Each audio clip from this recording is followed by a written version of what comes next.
The scream that shattered the mountain silence wasn't hers. Sarah Mitchell pressed her back against the cabin door, heart hammering as something massive crashed through the pine forest beyond her window.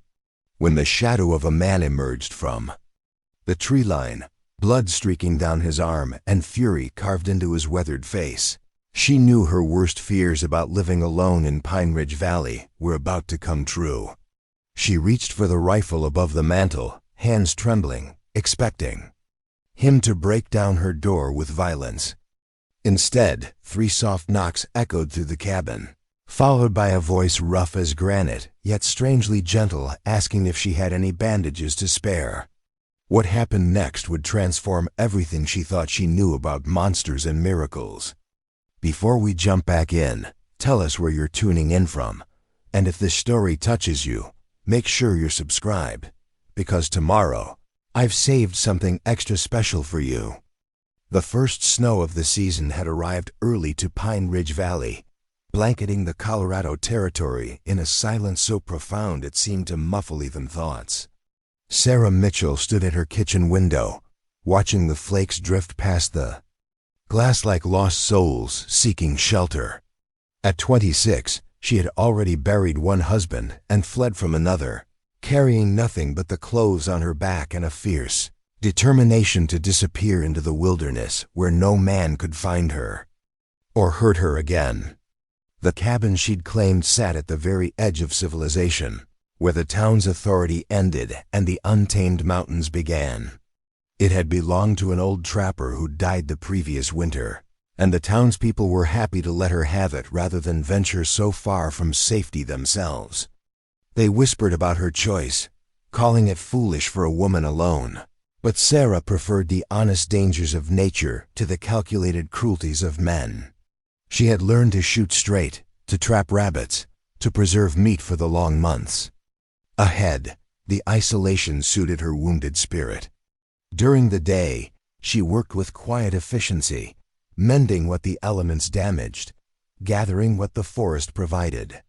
At night, she barricaded herself inside, listening to the wind sing through the pines and telling herself that the loneliness was a small price to pay for peace. The stories about the mountain man had reached her ears within days of settling. In the valley, Thomas Brennan, they called him, though most whispered his name like a curse. 6 feet tall and built like a grizzly bear, with shoulders broad enough to block out the sun and hands that could snap a man's neck without effort. He lived somewhere high in the peaks, coming down only when he needed supplies or when someone foolish enough to venture into his territory needed removing.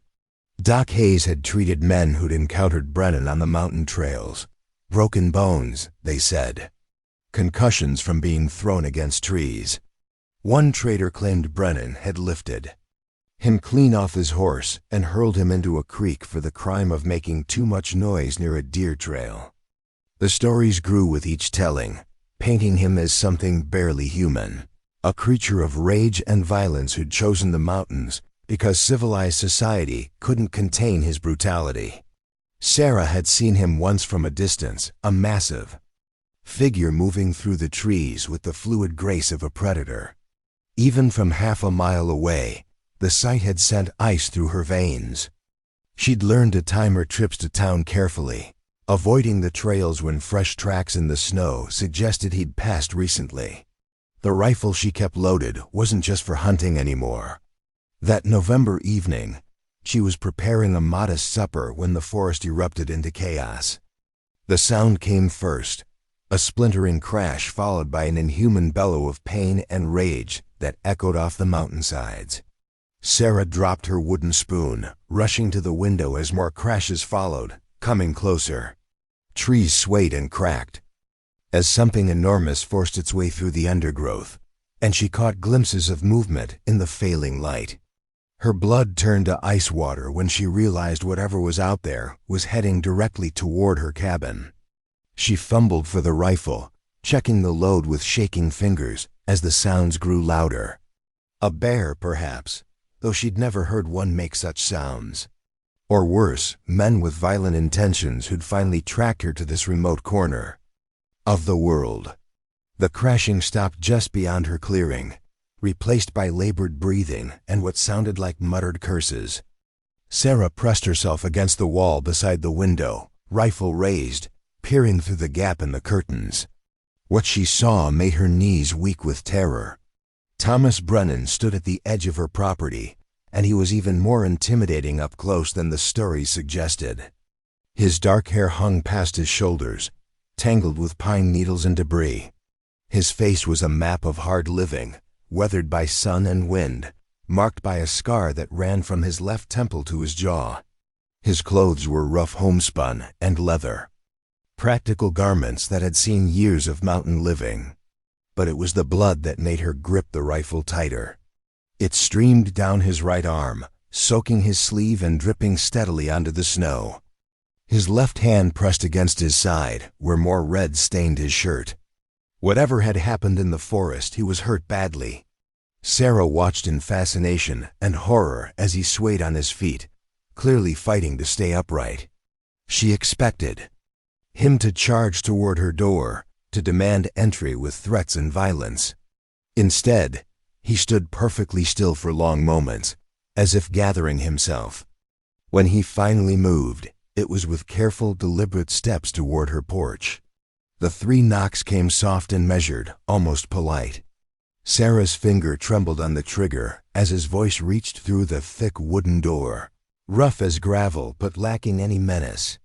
"Ma'am, I know you're in there, and I don't mean to frighten you. I've had some trouble with a wounded bear, and I'm bleeding pretty fierce. If you've got any bandages or cloth to spare, I'd be grateful for the help." The request was so unexpected, so reasonable, that Sarah almost lowered her weapon. Almost. Years of hard experience had taught her that dangerous men often spoke soft words before showing their true nature. She kept the rifle trained on the door, her voice steady despite her racing heart. "I don't know you, mister, and I don't open my door to strangers after dark." A pause, then what might have been a chuckle. "Fair enough. Name's Thomas Brennan, though I expect you've heard it before, probably attached to some colorful stories. I live up in the high country, and I'm the fellow the town folks like to blame when their milk goes sour or their horses go lame." Despite her fear, Sarah felt a flicker of something that might have been amusement. His voice carried a hint of dry humor, nothing like the mindless rage she'd expected from the legendary mountain man. "The stories say you're dangerous," she called back. "Stories say a lot of things. Right now I'm mostly just bleeding on your porch and trying not to pass out. But I understand your caution. A woman alone has good reason to be careful." Preparing and narrating this story took us a lot of time, so if you are enjoying it, subscribe to our channel. It means a lot to us. Now back to the story. The acknowledgement of her vulnerability, spoken without threat or mockery, surprised her. Most men either dismissed women's fears or exploited them. This one seemed to understand them.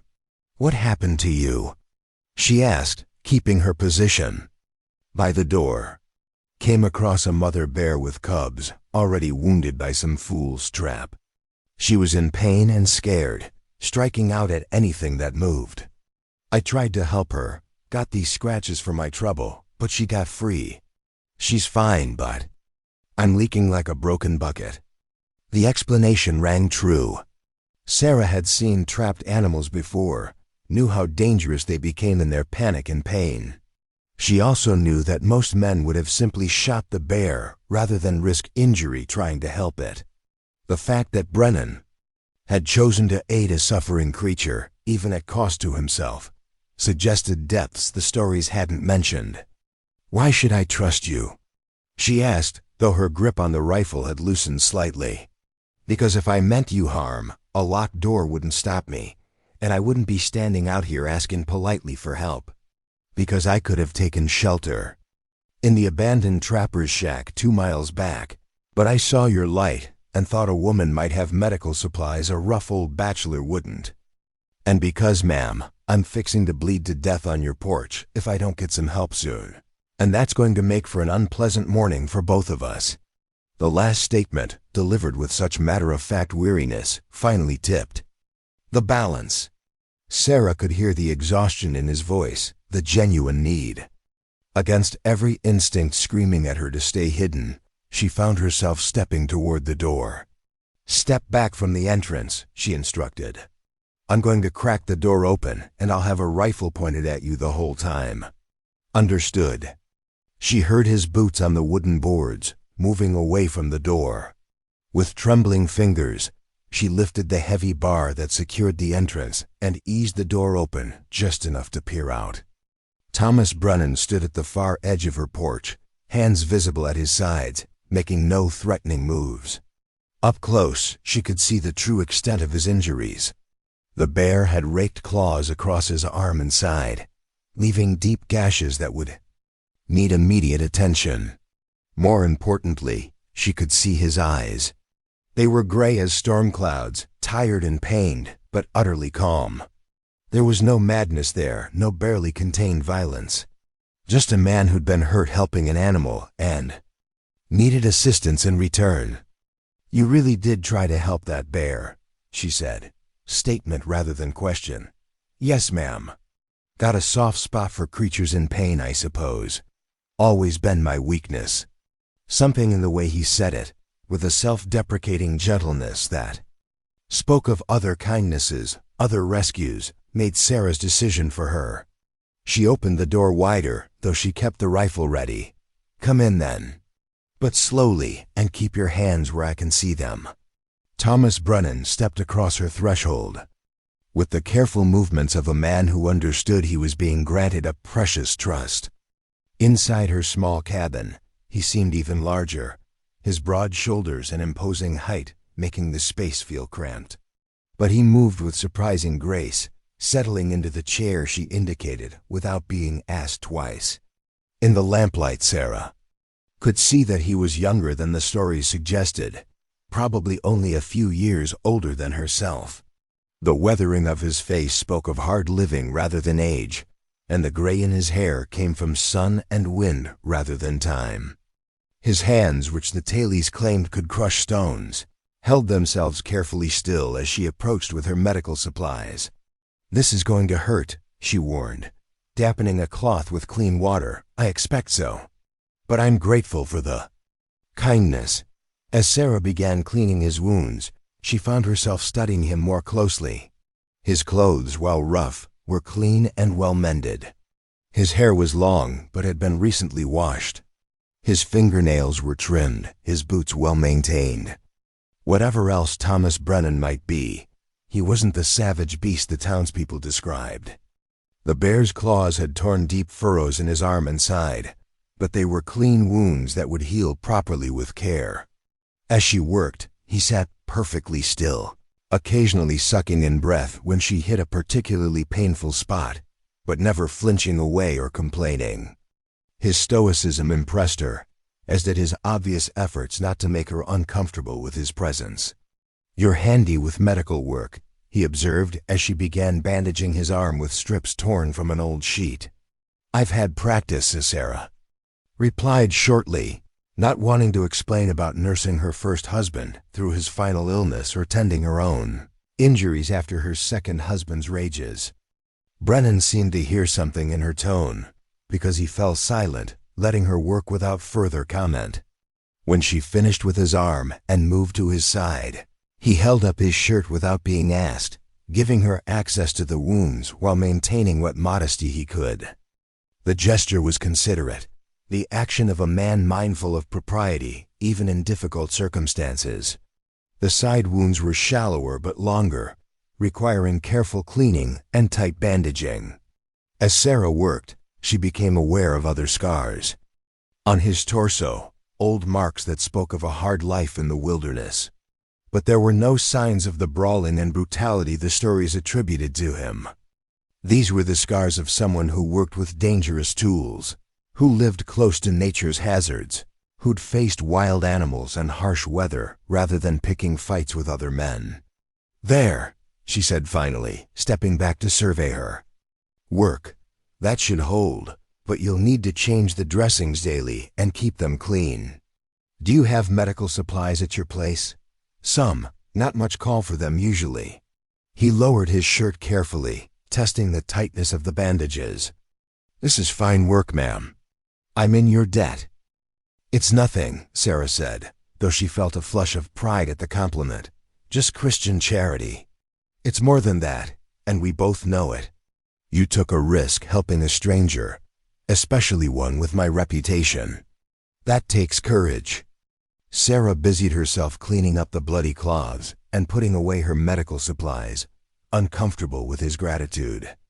She wasn't used to kindness being acknowledged, let alone praised.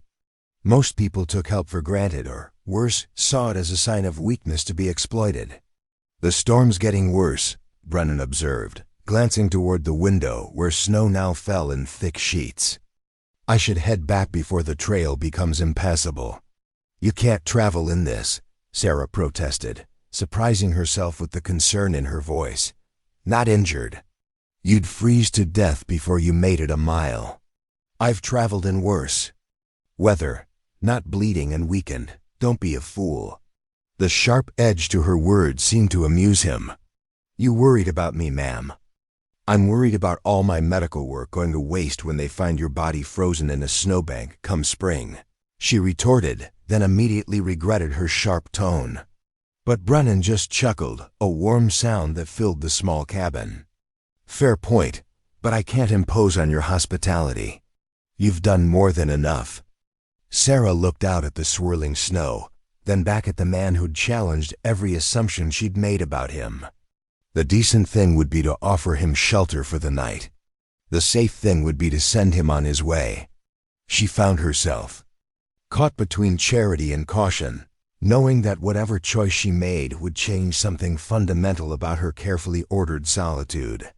"There's a blanket by the fire," she said finally. "You can sleep on the floor tonight, leave when the weather clears. But I keep my rifle close, and I'm a light sleeper." "Understood, and thank you, truly." As Sarah banked the fire and prepared her own bed, she snuck glances at Thomas Brennan, settling himself near the hearth. He moved with obvious pain but, without complaint, arranging the blanket with the economy of someone accustomed to sleeping rough. When he thought she wasn't looking, she caught him studying the small details of her cabin with quiet appreciation, his gaze lingering on her few books, her carefully tended plants, the neat organization that spoke of someone who found comfort. "In order." Before blowing out the lamp, Sarah paused with her hand on the wick. "Mr. Brennan, why do the townspeople tell such stories about you? About you being violent and dangerous?" He was quiet for so long she thought he wouldn't answer. When he finally spoke, his voice was thoughtful, tinged with something that might have been sadness. "People need someone to blame when things go wrong, and they need someone to fear when life feels uncertain. A man who lives apart, who doesn't follow their rules or seek their approval, makes an easy target for both. It's simpler to paint me as a monster than to understand why someone might choose solitude over society. And you let them?" Another pause. "Fighting stories like that just makes them grow stronger. Better to let folks believe what they want to believe and live my life as I see fit. Usually works out fine. Usually. Tonight's an exception. Tonight, their stories might have cost a kind woman her peace of mind and me my life. That doesn't sit well with me." Sarah extinguished the lamp, plunging the cabin into firelit dimness. As she lay in her narrow bed, listening to the storm rage outside and the quiet breathing of the man by her hearth, she wondered what other stories the mountain held that had never been told. What other truths lay hidden beneath the Tailies people, told to make sense of a world too complex for simple explanations? Sleep came slowly, troubled by dreams of gray eyes and gentle hands, of kindness offered in the face of fear, and of the strange feeling that something in her carefully guarded world had shifted in ways she couldn't yet understand. Dawn crept through the frosted windows like a cautious animal, painting the cabin walls in shades of pale gold and silver. Sarah woke to the unfamiliar sound of someone moving quietly in her kitchen, the soft clink of metal against metal, the whisper of careful footsteps on wooden floors. For a moment, Panic seized her as memories of her second husband flooded back. The way he would storm through their house in the early hours, looking for reasons to rage and blame. But then she remembered where she was, and more importantly, who shared her space. The aroma that filled the cabin was nothing like the stale whiskey breath and unwashed anger she remembered from those dark days. Instead, the air carried the rich scent of coffee, real coffee, not the chicory substitute she'd been stretching through the winter months. Beneath that was something even more impossible, the smell of bacon frying and what might have been fresh biscuits baking. Sarah slipped from her bed, wrapping her shawl around her shoulders against the morning chill. She padded barefoot to the doorway between her small bedroom and the main room, peering around the corner with the stealth of someone long accustomed to moving quietly to avoid unwanted attention. Thomas Brennan stood at her stove, his broad back to her, tending a skillet. With the focused attention of someone who took cooking seriously. He'd removed his torn shirt and fashioned a makeshift garment from one of her kitchen towels to protect his bandaged wounds from the heat. His movements were economical and sure, the actions of a man comfortable in domestic spaces despite his fearsome reputation. On her small table, he'd arranged a feast that seemed impossible given her meager pantry. Fresh eggs nestled beside strips of perfectly cooked bacon. Golden biscuits sat cooling on a clean cloth, their tops brushed with what looked like real butter. A pot of coffee steamed on the back of the stove, filling the air with an aroma rich enough to make her mouth water. Somehow he'd even found honey, its amber sweetness catching the morning light in a small ceramic pot she didn't remember owning. Sarah watched in bewilderment as he plated the food with careful attention to presentation, arranging everything as if he were serving a guest in a fine hotel rather than making breakfast in a remote mountain cabin. When he turned toward her bedroom with a loaded tray, she quickly retreated, diving back under her covers and feigning sleep. The soft knock on her door was barely audible. "Ma'am? I've taken the liberty of making breakfast. Thought you might be hungry after the night's excitement." Sarah waited a moment before responding, as if waking up. "Mr. Brennan? You didn't need to do that. Open the door, please. Coffee's getting cold." Against her better judgment, Sarah found herself sitting up and smoothing her hair. "Come in." Thomas entered carrying the tray like a practiced servant, his movements careful to avoid jostling his injured side. He'd found her nicest cloth somewhere and draped it over the wooden tray, turning her simple dishware into something almost elegant. The sight of breakfast in bed, something she'd never experienced even during the brief happiness of her first marriage, brought an unexpected sting of tears to her eyes. "Where did all this come from?" she asked, accepting the tray with wonder. "I know what's in my pantry, and it's not much." A slight flush colored his weathered cheeks. "I may have brought a few supplies with me. Was heading to town when I had my encounter with that bear, so I was carrying trade goods. Seemed only right to share them with the woman who patched me." Up, Sarah lifted the coffee cup, inhaling the rich aroma before taking her first sip. It was perfect, strong but not bitter, with a smoothness that spoke of quality beans she couldn't afford on her own. The eggs were fluffy and perfectly seasoned. The bacon crisp without being overdone, the biscuits light as clouds and still warm from the oven. "This is incredible," she said, meaning every word. "I haven't eaten this well since." She trailed off, not wanting to venture into the territory of her past. "Since before you came to the mountains," he finished gently, no questions in his voice, just understanding. They ate in comfortable silence, Sarah in her bed and Thomas perched carefully on the chair he'd drawn close to her bedroom doorway. The intimacy of the situation should have felt threatening, but instead carried a strange sense of rightness, as if sharing a meal in the early morning light was the most natural thing in the world. "You'll need to change those bandages," Sarah observed, noticing a spot of red seeping through the cloth at his side. "I'll tend to them when I get home." "Don't be foolish. The wounds need proper cleaning, and you can't reach them all yourself." Thomas met her gaze, and she saw something complicated pass through his gray eyes. Gratitude, certainly, but also a wariness that spoke of a man unaccustomed to accepting help, especially from women. "You've done enough," he said quietly. "More than enough." "The storm hasn't passed," Sarah pointed out, glancing toward the window where snow still fell steadily. "You can't travel in this anyway. Might as well let me do the job properly."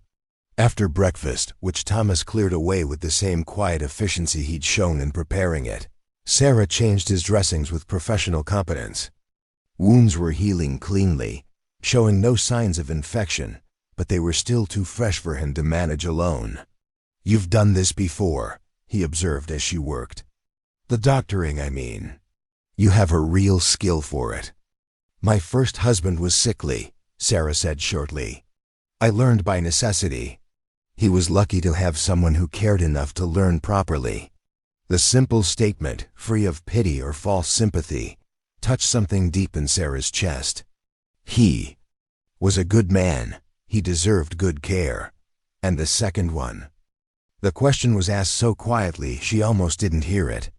When she looked up, Thomas was watching her with those storm-gray eyes, patient and non-judgmental.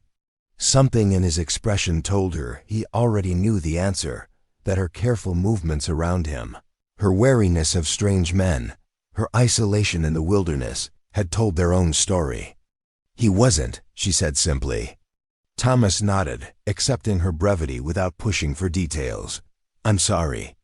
The words carried weight, the kind of understanding that came from someone who'd also known violence, who understood the scars it left, even when they didn't show on the skin.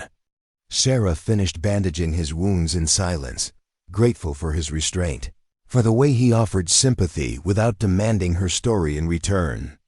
"Storm's breaking," Thomas observed later that morning, watching the snow diminish to scattered flurries. "I should head back while the traveling's still manageable." Sarah felt an unexpected pang at the thought of returning to solitude. The cabin had felt different with his presence, warmer somehow, filled with a sense of safety she hadn't realized she'd been missing. But she was also relieved. The intimacy of nursing him, of sharing breakfast, of sleeping in the same space, had stirred feelings she wasn't ready to examine. "Your wounds aren't fully healed," she protested weakly. "They're well enough for careful travel. And you've done more than any reasonable person could expect." Thomas gathered his few belongings, moving with obvious discomfort, but stubborn determination. At the door, he paused, turning back to face her with something like reluctance. "If you ever need anything," he said carefully, "if there's ever trouble, you can find me by following the old deer trail up past Eagle's Nest Rock. My cabin's about 3 miles up, near the spring that feeds Miller's Creek."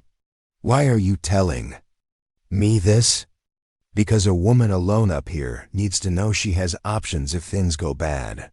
And because I owe you a debt I'll never be able to repay properly." "You don't owe me anything."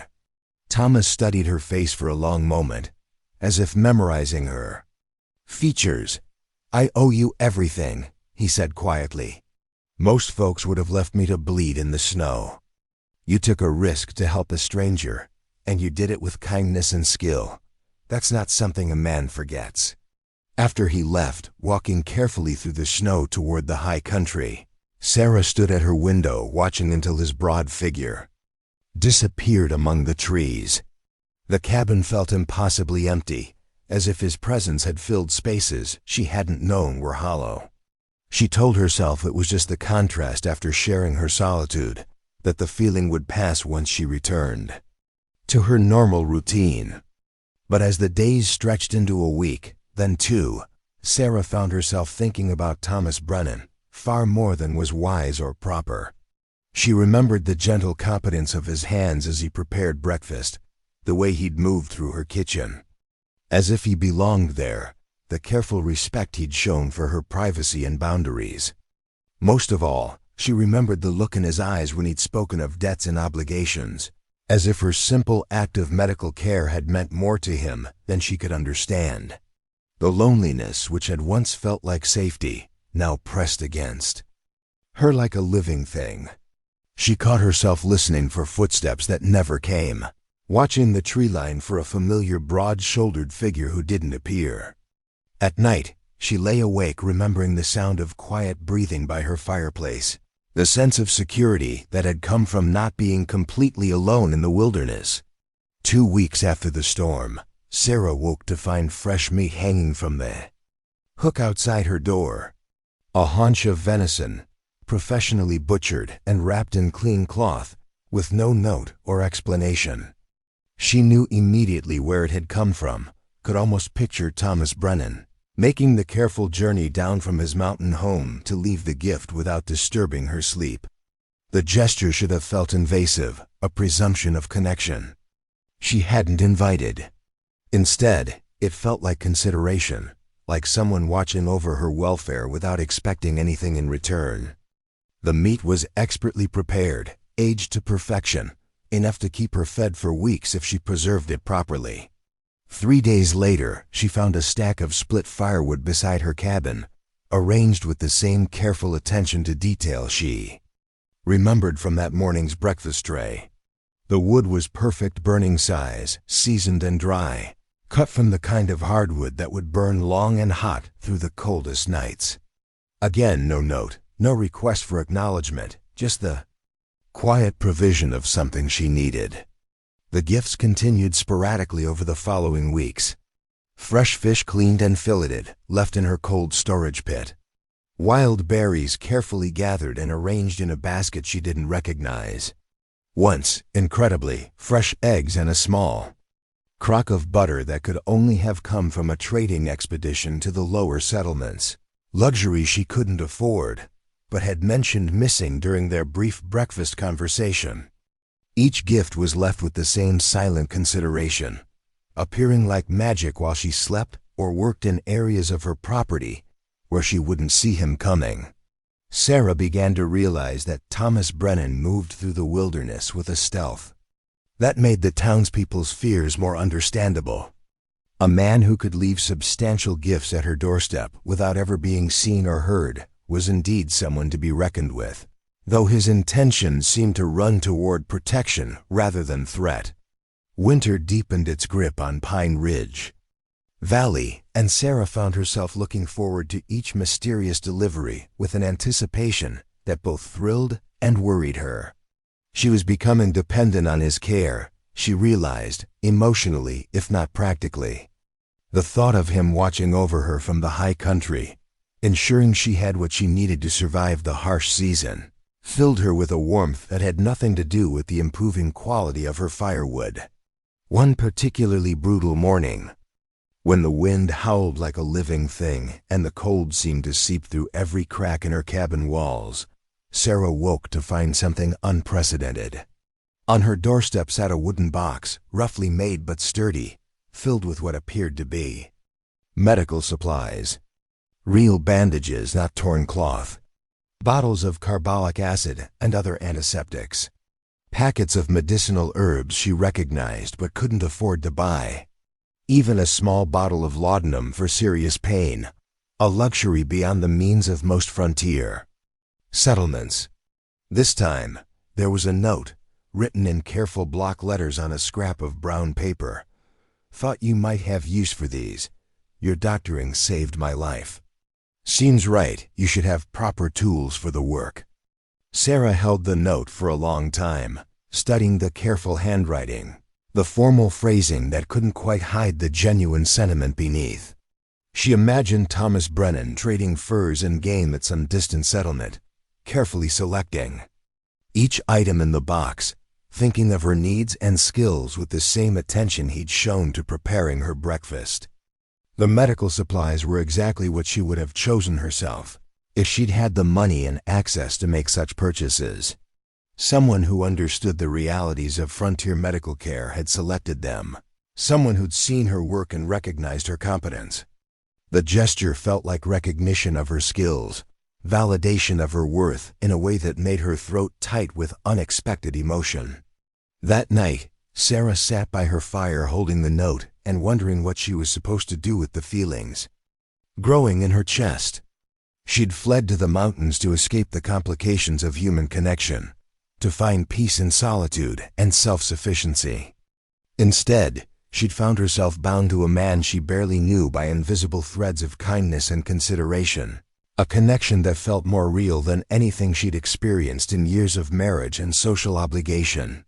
The smart thing would be to return the gifts, to make it clear she didn't want or need his attention. The safe thing would be to pack up and move deeper into the wilderness, away from the possibility of entanglement with another man who might turn violent when crossed or disappointed. But as she sat in her warm cabin, surrounded by evidence of his thoughtful care, Sarah found she couldn't bring herself to reject what felt like the first genuine kindness she'd received since her first husband's death. Thomas Brennan asked nothing of her, demanded no acknowledgement, expected no gratitude or reciprocation. He simply gave what he thought she needed and disappeared back into the mountains like a guardian spirit. Winter nights in the high country were long and dark, filled with sounds that could chill the blood of anyone sleeping alone. But Sarah found herself sleeping peacefully, lulled by the knowledge that somewhere in the peaks above, someone was watching over her welfare with the quiet dedication of a man who understood what it meant to be alone and vulnerable in an unforgiving world. The morning she decided to seek him out dawned clear and bright, with that particular quality of light that comes after heavy snow, when the world looks newly made and full of possibilities.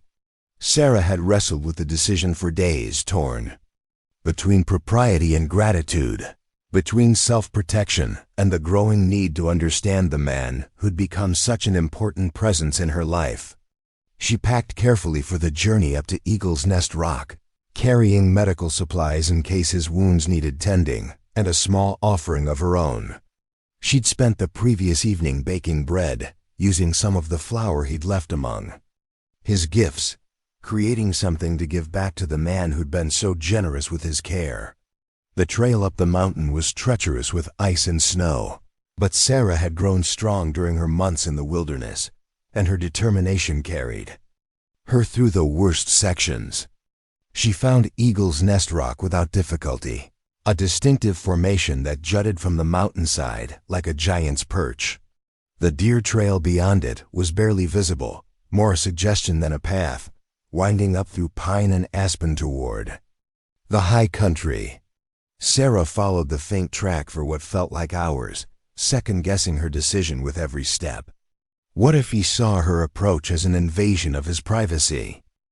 What if he'd been helping her out of obligation rather than genuine care? What if the gifts had been his way of saying goodbye, a final settling of accounts before disappearing from her life entirely? But when she finally reached the clearing, where his cabin sat, nestled among towering pines with smoke rising from its chimney, Sarah knew she'd made the right choice. The homestead was neat and well-maintained, with outbuildings for storage and a garden plot that suggested someone who thought beyond mere survival toward actual comfort and sustainability. Thomas emerged from the cabin before she'd crossed half the clearing, moving with the quiet alertness of someone accustomed to unexpected visitors, most of them unwelcome. When he recognized her, his expression shifted from wariness to something complex and unreadable. "Sarah," he said, her name carrying surprise and what might have been pleasure. "Is everything all right? Are you hurt?" "I'm fine," she assured him quickly. "I came to thank you for the gifts, for the kindness, and to see how your wounds are healing." For a moment, Thomas just stood there, as if her presence was something he'd imagined, but never expected to experience. Then his natural courtesy asserted itself, and he gestured toward the cabin. "Come in, please. It's cold, and you've had a long climb." The interior of his home surprised her with its comfort and order. The main room was spacious and well lit, with windows that looked out over the valley below. Handmade furniture showed skill and attention to detail, while shelves lined with books suggested depths the townspeople would never have credited to their legendary mountain man. A stone fireplace dominated one wall, its hearth large enough to heat the entire space efficiently.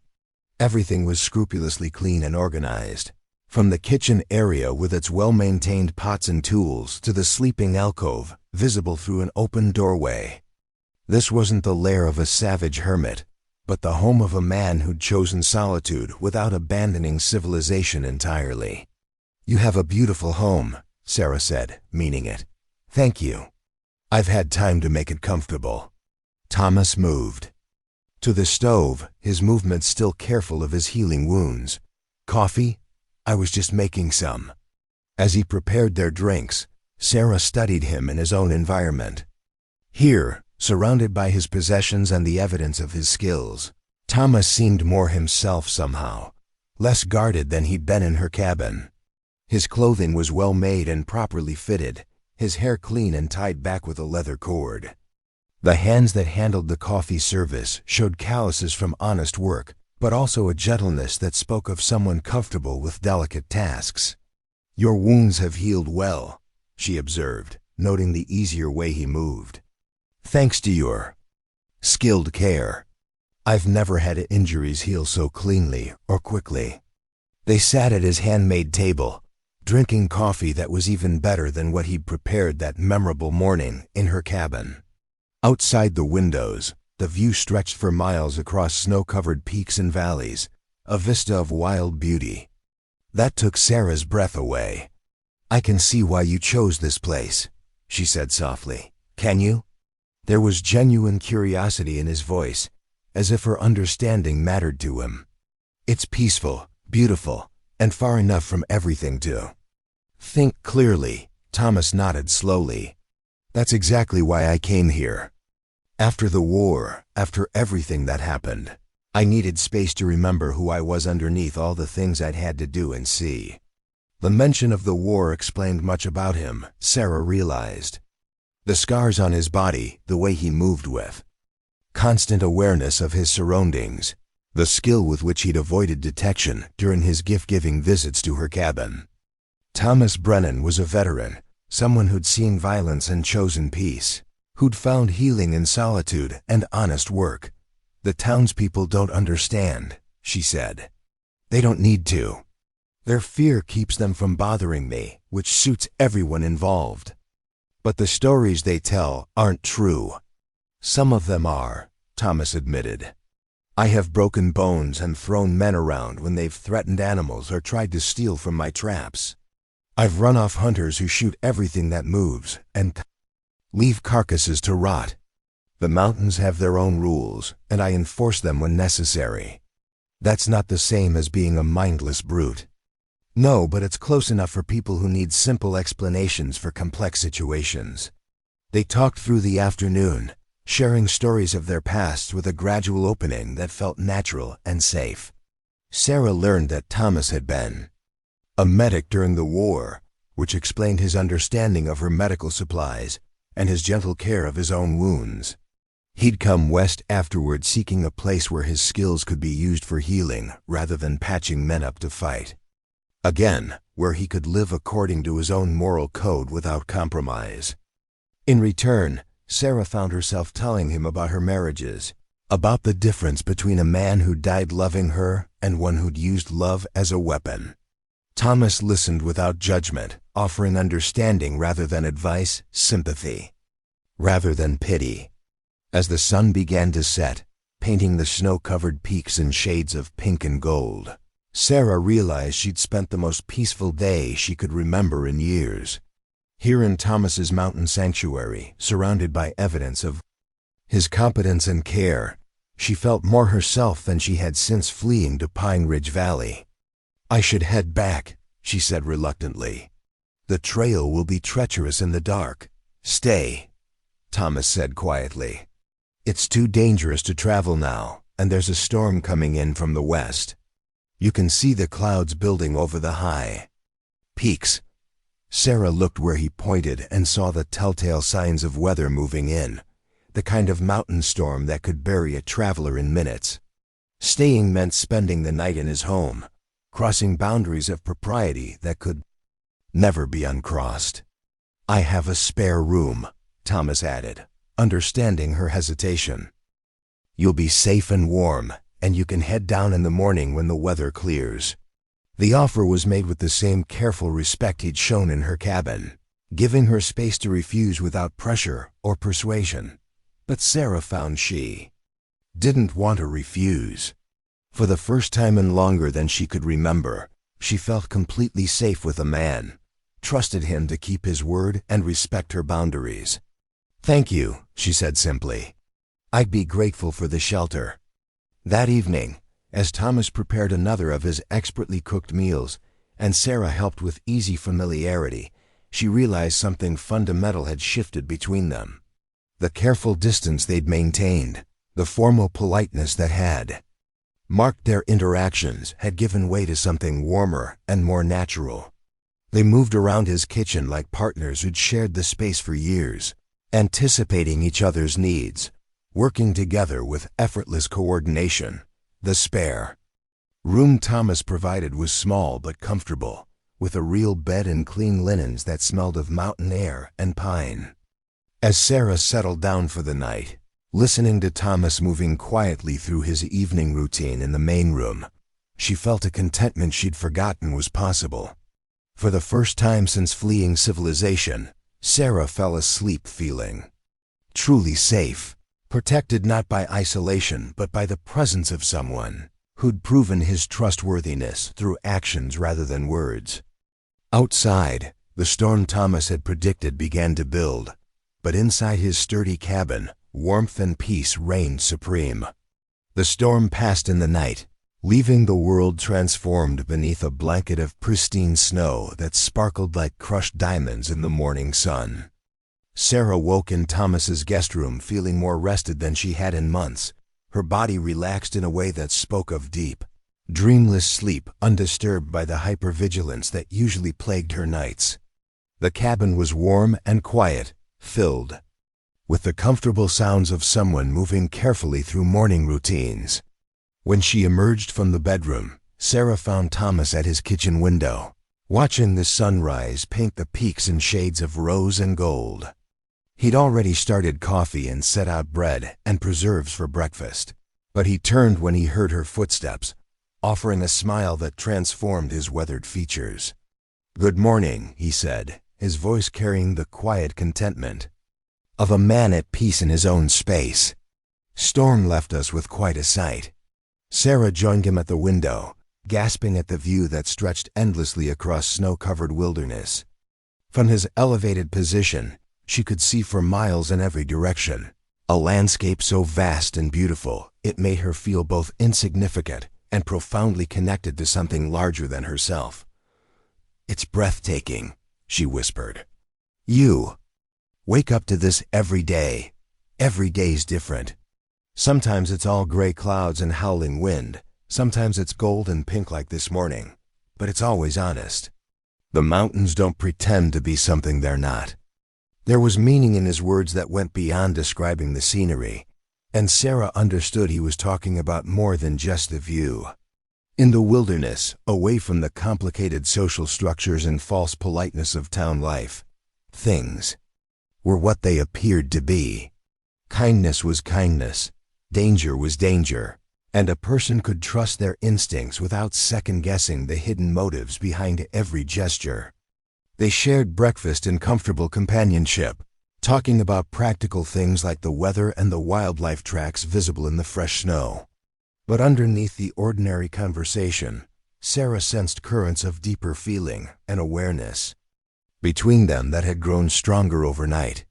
Thomas's presence felt different here in his own domain, more relaxed and open, as if her acceptance of his hospitality had given him permission to lower guards he'd maintained, even during their previous encounters. "I should head back," Sarah said eventually, though the words felt forced. The thought of returning to her empty cabin, of resuming the solitary routine that had once seemed like salvation, now held little appeal. "Trail will be easier in this snow," Thomas agreed, but she heard reluctance in his voice that matched her own. "Good packing, not too deep. You shouldn't have trouble."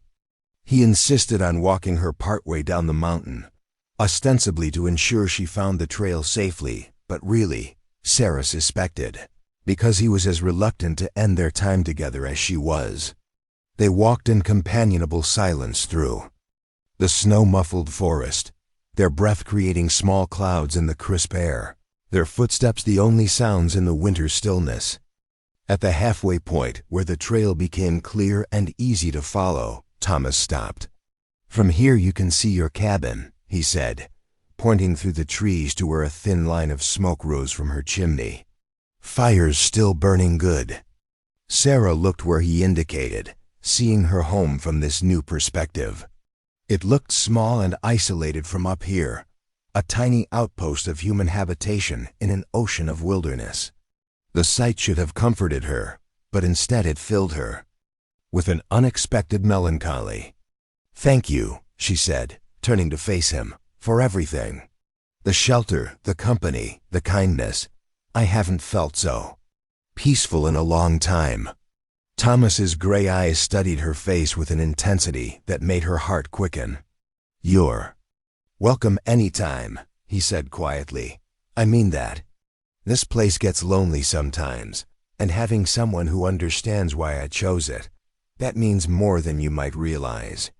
The words hung between them, weighted with possibility and promise. Sarah felt herself drawn toward him, attracted not just to his physical presence, but to the quiet strength he radiated, the sense of safety and acceptance she'd found in his company. For a moment, she thought he might reach for her, might bridge the careful distance they'd maintained with something more direct and honest.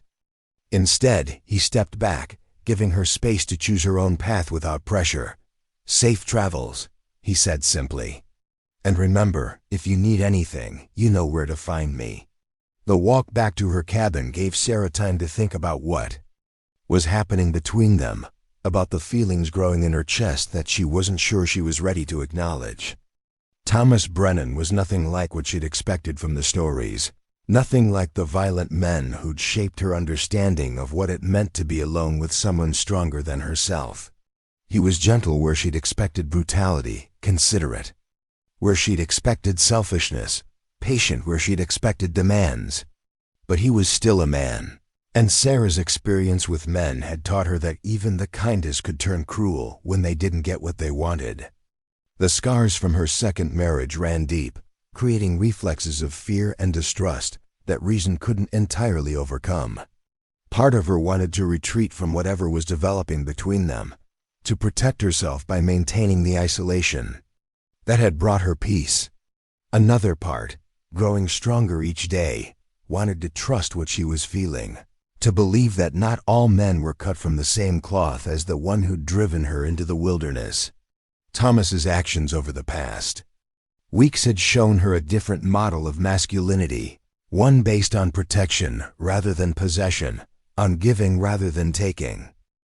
The internal conflict occupied her thoughts for days after returning to her cabin.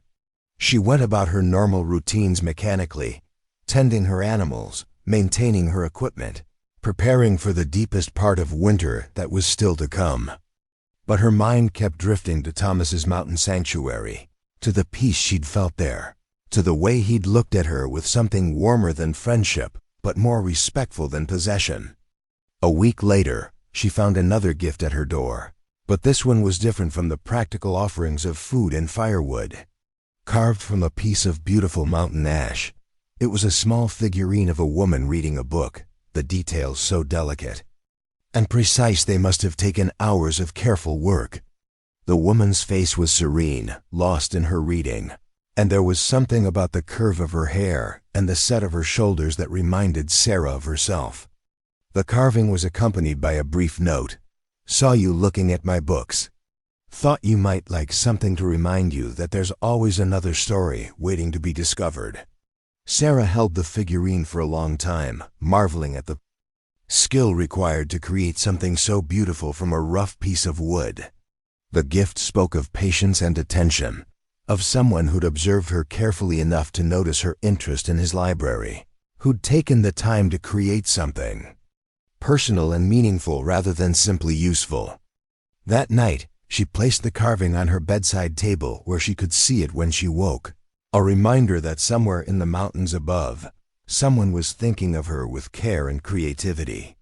The gesture felt like a courtship of sorts, but one conducted with such restraint and respect that it didn't trigger her usual defenses against unwanted male attention.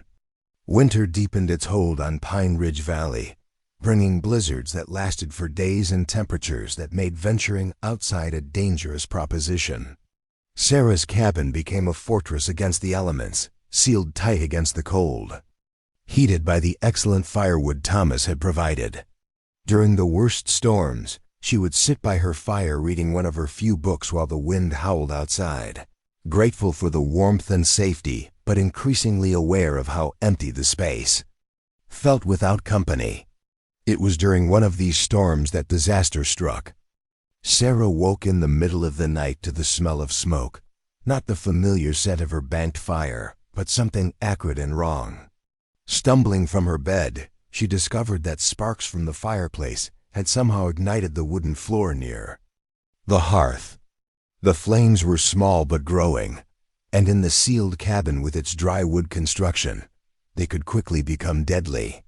Sarah fought the fire with desperate efficiency, using water from her emergency supplies and blankets to smother the flames. She managed to put it out before it spread beyond the immediate area, but not before it had burned a significant hole in her floor and filled the cabin with smoke. Worse, the damage had compromised the safety of her fireplace, making it dangerous to use until proper repairs could be made. Without heat in the brutal mountain winter, her cabin became uninhabitable within hours. The temperature inside dropped rapidly, and Sarah realized with growing panic that she faced a choice between freezing to death and making the dangerous journey to town through one of the worst storms of the season. Or she could go to Thomas. The thought came unbidden, followed immediately by a surge of conflicting emotions.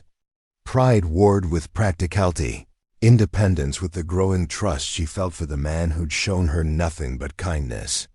She could survive one night in the cold, maybe two if she was careful, but the storm showed no signs of breaking, and her supplies of extra clothing and blankets weren't adequate for an extended period without heat. As dawn broke gray and bitter over the snow-covered valley, Sarah made her decision. She packed essential supplies into a canvas bag, secured her cabin as best she could, and set out for Thomas's mountain home through the howling wind and driving snow. The journey that had seemed manageable in clear weather became a nightmare of whiteout conditions and treacherous footing. Sarah followed the trail more by instinct than sight, using landmarks she barely remembered to navigate through a landscape rendered alien by the storm. Her hands and feet went numb despite her warmest clothing, and more than once she wondered if she'd made a fatal mistake in leaving the relative shelter of her damaged cabin. When she finally stumbled into Thomas's clearing, exhausted and half-frozen, he appeared at his door before she'd taken 3 steps toward the cabin. He must have been watching for her, somehow knowing she would come, prepared for her arrival in the way of someone who'd been anticipating rather than hoping. "Sarah!" He reached her in seconds, his strong arms supporting her when her legs threatened to give out. "What happened? Are you hurt?" "Fire," she managed through chattering teeth. "Cabin's not safe, couldn't stay." Thomas asked no more questions, simply swept her up in his arms and carried her inside, his face grim with concern and determination. The warmth of his cabin hit her like a physical blow, and she realized how close she'd come to serious frostbite during her desperate journey. He set her down near the fireplace, then immediately began working to restore circulation to her extremities with the skill of someone who understood hypothermia and its dangers. His hands were gentle but sure as he removed her wet boots and socks, rubbing feeling back into her feet while she slowly thawed in the blessed heat. "Drink this," he said, pressing a cup of hot coffee into her hands. "Small sips. Your stomach's probably not ready for much." Sarah obeyed without question, trusting his knowledge and experience. As warmth gradually returned to her body, She became aware of how completely she'd placed herself in his care, how natural it felt to rely on his strength and competence in a crisis. The realization should have frightened her, but instead it brought a deep sense of relief, as if she'd been carrying a burden alone for so long that sharing it felt like salvation.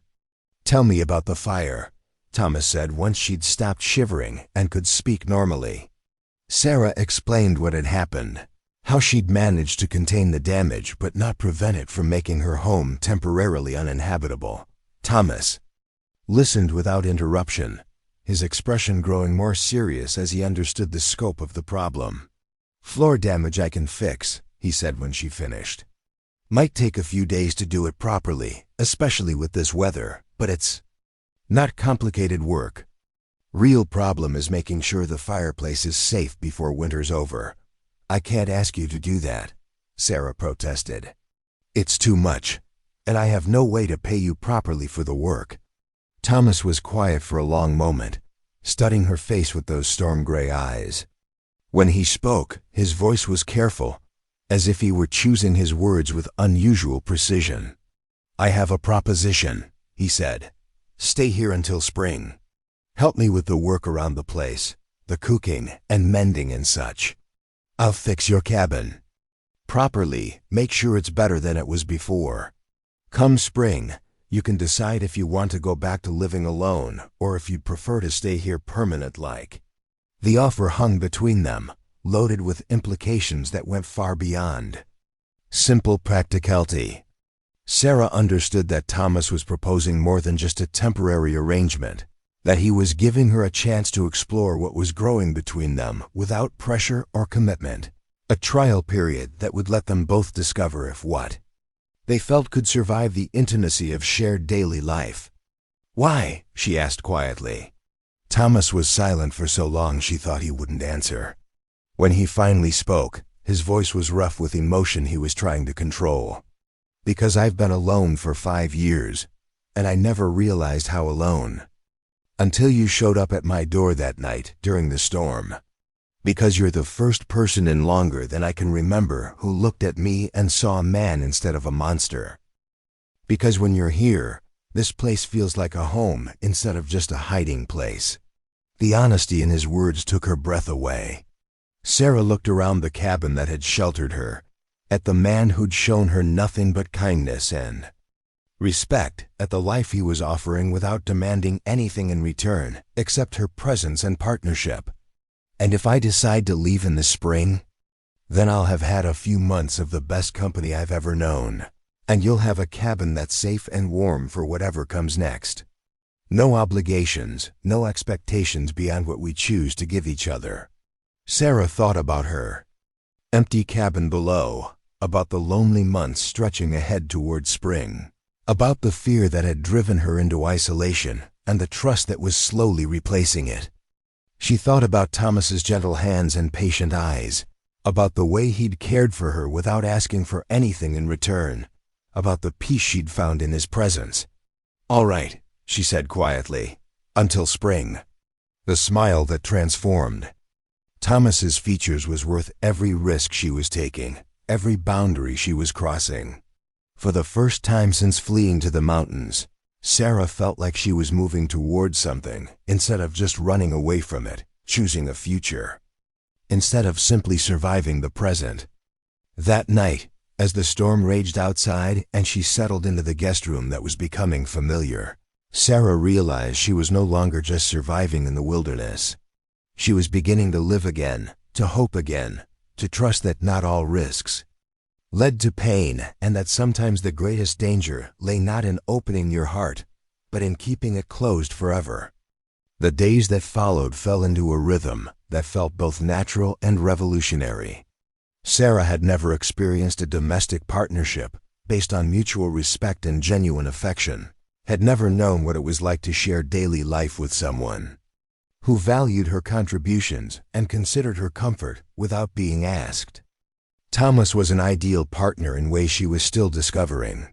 He consulted her on decisions affecting their shared space, listened to her suggestions about improving their routines, and shared the work according to skill and preference rather than rigid gender expectations.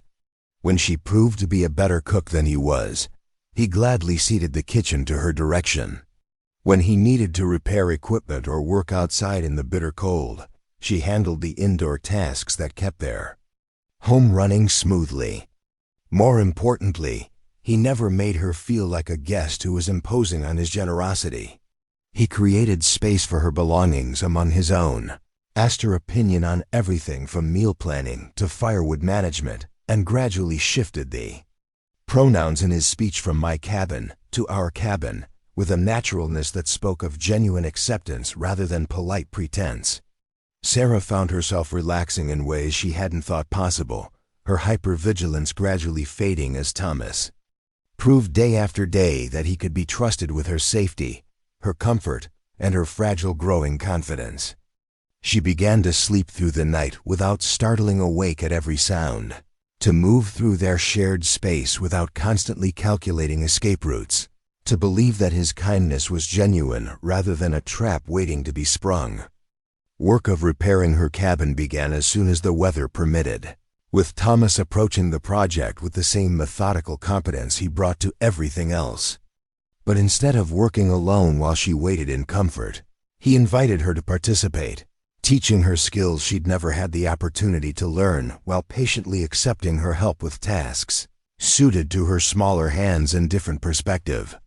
Working together on the repairs revealed new dimensions of their compatibility. Thomas was a natural teacher, explaining techniques and safety procedures without condescension, encouraging her efforts without false praise. Sarah discovered she had an aptitude for detail work that complemented his broader skills, and together they accomplished far more than either could have managed alone. But it was the small moments between the work that revealed the true depth of what was developing between them.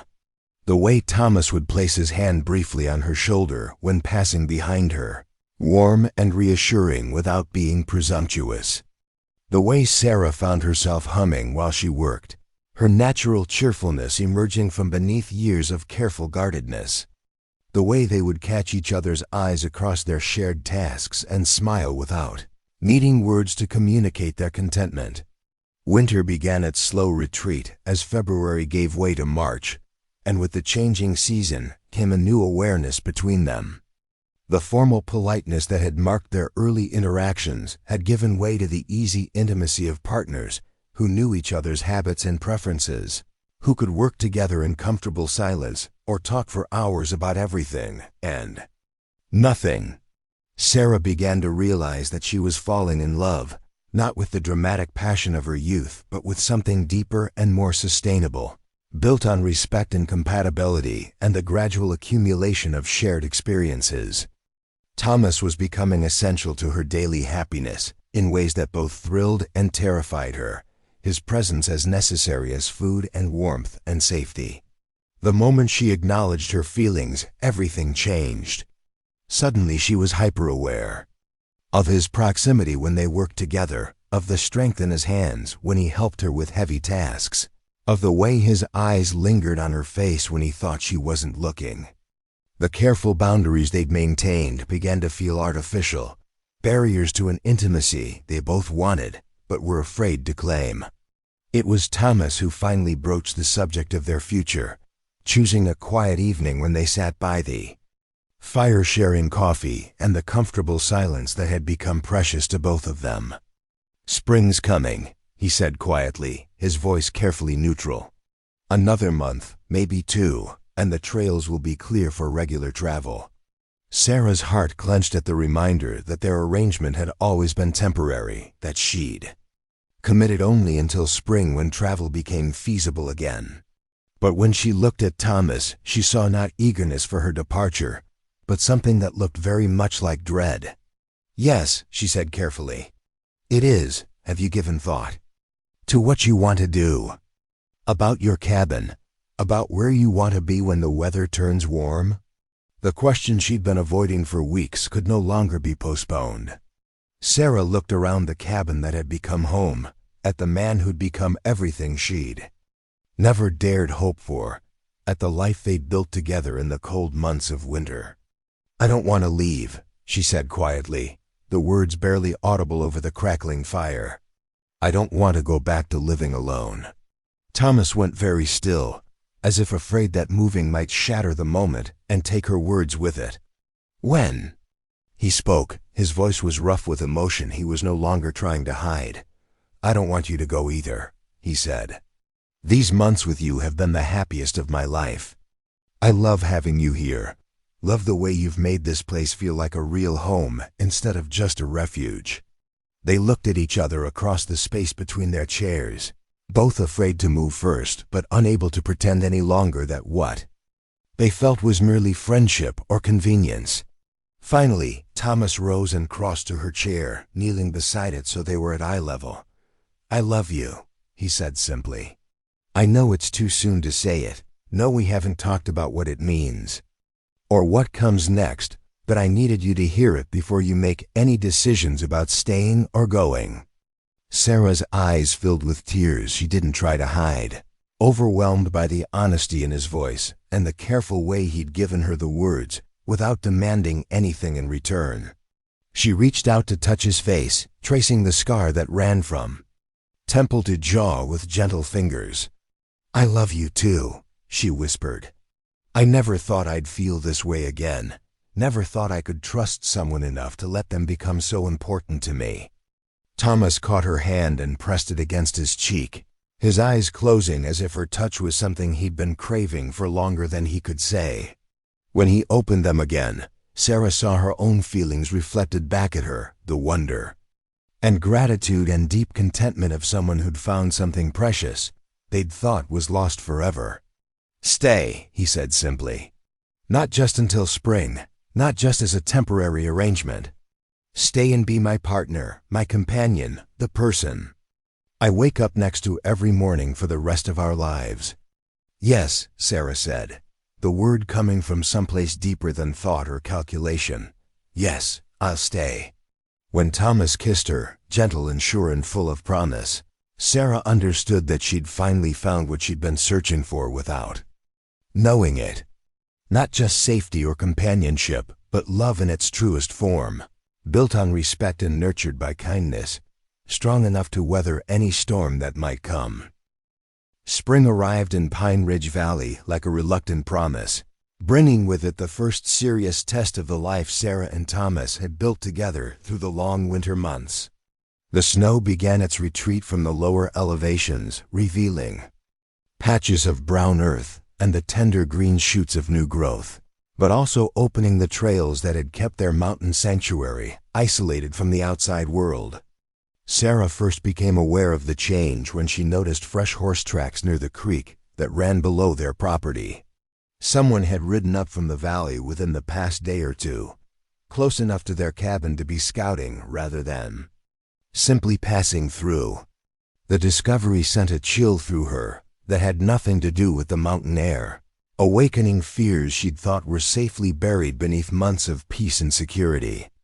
Thomas noticed her unease immediately, reading the tension in her shoulders as she stood at the kitchen window studying the tree line. He joined her there, following her gaze to the disturbed snow where the tracks were clearly visible. "Town folk," he said quietly, his voice carrying none of the alarm she felt, but a watchfulness that suggested he took the intrusion seriously. "Probably just curious about whether anyone's living up here now that the weather's breaking." "What if they're not just curious?" Sarah asked, voicing the fear that had been growing in her chest since the moment she'd spotted the evidence of visitors. "What if someone's told them about us, about me staying here with you?" Thomas was quiet for a moment, considering her words and the implications behind them. Sarah had told him enough about her past, about the violent husband she'd fled and the judgmental townspeople who'd made her feel like an outcast, for him to understand why the prospect of scrutiny frightened her. "Then we'll deal with whatever comes," he said finally, his hand finding hers and squeezing gently. "Together." The simple assurance should have comforted her, but Sarah found herself remembering other promises made by other men, words of protection that had proved worthless when real danger arrived. She trusted Thomas more than she'd ever trusted anyone, but the habits of fear ran deep, carved into her bones by years of living with the constant threat of violence. Their answer came 3 days later when a delegation from Pine Ridge Township rode into their clearing with the unmistakable authority of people accustomed to having their moral judgments heard and obeyed. Clara Henderson led the group, her narrow face pinched with disapproval and righteous indignation. Behind her rode Pastor Garrett, Sheriff Morrison, and 2 other men Sarah recognized as prominent merchants from the town's main street. Sarah watched them approach from the cabin window, her heart hammering with the familiar panic of being cornered by people who had the power to destroy everything she'd built. Beside her, Thomas stood calm and still, but she could see the tension in his jaw, the way his hand had moved instinctively toward the rifle that hung above their fireplace. "Let me handle this," he said quietly. "Stay inside unless I call for you." "No." The word surprised Sarah with its firmness. "Whatever they've come to say about us, they can say it to both of us. I won't hide while you face them alone." Thomas looked at her with something that might have been pride mixed with concern. "These people can be cruel when they think they're in the right. You sure you want to face that?" "I'm sure." Sarah straightened her shoulders, drawing on reserves of courage she'd discovered during her months in the wilderness. "I've run from judgment before. I won't do it again." They stepped onto the porch together, Thomas's presence solid and reassuring. Beside her as the riders formed a semicircle in front of their home.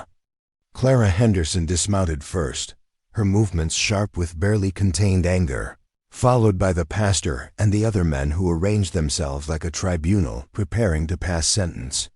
"Sarah Mitchell," Clara began without preamble, her voice carrying across the clearing with the authority of someone accustomed to being heard.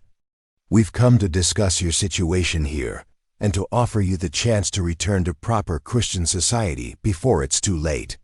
"My situation is none of your concern," Sarah replied, proud of how steady her voice sounded despite the fear churning in her stomach.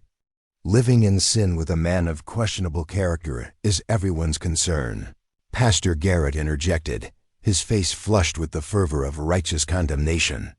"You've abandoned all pretense of decent behavior, and the scandal affects the entire community." "What scandal?" Thomas asked, his voice dangerously quiet. "2 adults choosing to share a home and build a life together." "You're not married," Clara snapped. "You're living as man and wife without the blessing of the church or the sanction of law. It's an abomination that corrupts the moral fabric of our community." Sarah felt heat rise in her cheeks, anger beginning to burn through her fear. "You didn't care about my moral welfare when I was living alone in a cabin with no heat, barely surviving the winter. Where was your Christian concern then?" "We offered you help," Sheriff Morrison said, speaking for the first time. "Offered you proper employment in town, a chance to live respectably among decent people. You chose to reject our assistance and take up with a man of violent reputation instead." "Violent reputation based on what?" Sarah demanded. "Stories and rumors spread by people who've never actually spoken to him?" "Based on his actions," Clara shot back. "The fights, the threats, the way he terrorizes anyone who ventures into his territory. Ask any man who's had dealings with him." Thomas stepped forward slightly, and Sarah saw the way the men in the group tensed, hands moving toward weapons they probably didn't even realize they were reaching for. The reaction told her everything she needed to know about how deeply their fear of him ran, how much of their hostility was based on legends rather than reality. "I've hurt men who threatened animals under my protection," Thomas said evenly. "I've run off hunters who shoot for sport and leave carcasses to rot. I've broken up illegal logging operations that were destroying watershed forests. If that makes me violent in your eyes, then I accept the label. You see?" Pastor Garrett turned to Sarah with something like triumph in his voice. "He admits to violence, admits to taking the law into his own hands. Is this the kind of man you want to bind your fate to?" Sarah looked at the faces arrayed before her, seeing the mixture of fear and self-righteousness that had driven them up the mountain to confront her choices. These were people who saw the world in simple terms of right and wrong, who couldn't understand that sometimes protecting what was good required actions that looked harsh to those who'd never faced real evil. "Yes," she said clearly. "He is exactly the kind of man I want to bind my fate to. A man who protects what can't protect itself, who stands up for what's right even when it costs him socially, who shows kindness to those who need it without expecting anything in return. You're making a mistake that will ruin your life," Clara said, her voice taking on a note of desperation. "Come back with us now, and we can arrange a proper marriage to a suitable man. Someone respectable, someone who can provide for you within the bounds of decent society." The offer hung in the air between them, and Sarah realized this was the moment of choice she'd been dreading and anticipating in equal measure. She could accept their judgment, return to the safety of social approval, find security in conformity to expectations that had never brought her happiness before. Or she could choose the harder path, the one that required defending her decisions to people who would never understand them. "I'm already with a suitable man," she said firmly. "One who's shown me more kindness and respect in 6 months than I received in years of so-called respectable marriage. If that's not decent enough for your society, then your society's standards aren't worth meeting." The words created a ripple of shock among the delegation, as if Sarah had committed blasphemy by rejecting their offer of salvation. Clara's face flushed with anger and something that might have been genuine hurt. "You're choosing your own damnation," the pastor declared, his voice rising to pulpit volume. "Living in sin, consorting with a man of violence, abandoning all pretense of Christian virtue. You'll regret this choice when it's too late to change course." "The only thing I regret," Sarah said, surprising herself with the strength in her voice, "is the years I wasted trying to be what other people thought I should be instead of discovering who I actually am." Sheriff Morrison stepped forward, his hand resting on his gun belt in a gesture that was probably unconscious but unmistakably threatening. "There are laws about cohabitation," he said. "Statutes against immoral behavior that affects community standards. I could arrest you both if I chose to enforce them." The threat hung in the air like smoke, and Sarah felt Thomas tense beside her. She knew he could handle all of them if it came to violence, but she also knew that would only confirm everything they believed about him, would give them the excuse they needed to bring more serious consequences down on both their heads. "But you won't," Thomas said quietly, his voice carrying absolute certainty. "Because you know that any judge worth his office would laugh you out of court for trying to prosecute 2 adults for living together peacefully on private land. And because you know that the kind of attention a trial would bring might expose some uncomfortable truths about how this community treats people who don't conform to your narrow ideas of acceptable behavior." The sheriff's hand fell away from his weapon, his face reddening as he realized Thomas was right. There was no law that could touch them as long as they weren't bothering anyone else, and attempting to use official authority to enforce social preferences would likely backfire spectacularly. "This isn't over," Clara said, her voice tight with frustrated anger. "The decent people of Pine Ridge won't forget this conversation or the choices you've made. Don't expect to be welcomed in town or treated as respectable members of the community." "We never did," Sarah replied calmly. "We have everything we need right here." The delegation remounted their horses with stiff dignity, clearly frustrated by their failure to shame or intimidate Sarah into compliance. As they prepared to leave, Pastor Garrett made one final attempt to reclaim moral authority. "When this ends badly," he called out, "when his true nature shows itself and you find yourself abandoned or worse, don't come crying to us for help. You've made your choice, and you'll live with the consequences." "I will," Sarah said firmly. "Gladly." They watched the riders disappear down the mountain trail, the sound of hooves gradually fading until only the normal sounds of forest and wind remained. Sarah felt her knees go weak as the adrenaline of confrontation drained away, leaving her shaky but oddly exhilarated. "Well," Thomas said dryly, "that went about as well as could be expected." Sarah laughed, surprising herself with the sound. "They were so certain they could shame me into leaving you. As if I haven't learned the difference between reputation and reality." Thomas turned to face her fully, his gray eyes serious despite the lightness of his words. "You realize what you've done? You've chosen me over their approval, over the safety of social acceptance. They meant what they said about not being welcome in town." "Good," Sarah said firmly. "I never wanted their approval anyway. I just wanted them to leave us alone. And now they will, mostly. But there may be consequences we haven't thought of yet. People who feel their moral authority has been challenged sometimes find other ways to express their disapproval." Sarah considered this, understanding the warning implicit in his words. Small communities had ways of making life difficult for those who defied their expectations, and she and Thomas would likely face various forms of petty harassment and social pressure in the months to come. "Let them try," she said, feeling a fierce protectiveness for the life they'd built together. "We have everything we need to be independent. Let them keep their approval and their society. We'll make our own." That evening, as they sat by their fire discussing the day's events and what they meant for their future, Thomas brought up the subject they'd been dancing around for weeks. "I want to marry you," he said without preamble. "Not because of what those people said, not to satisfy their ideas of propriety, but because I want to make this official. I want you to be my wife in every sense of the word."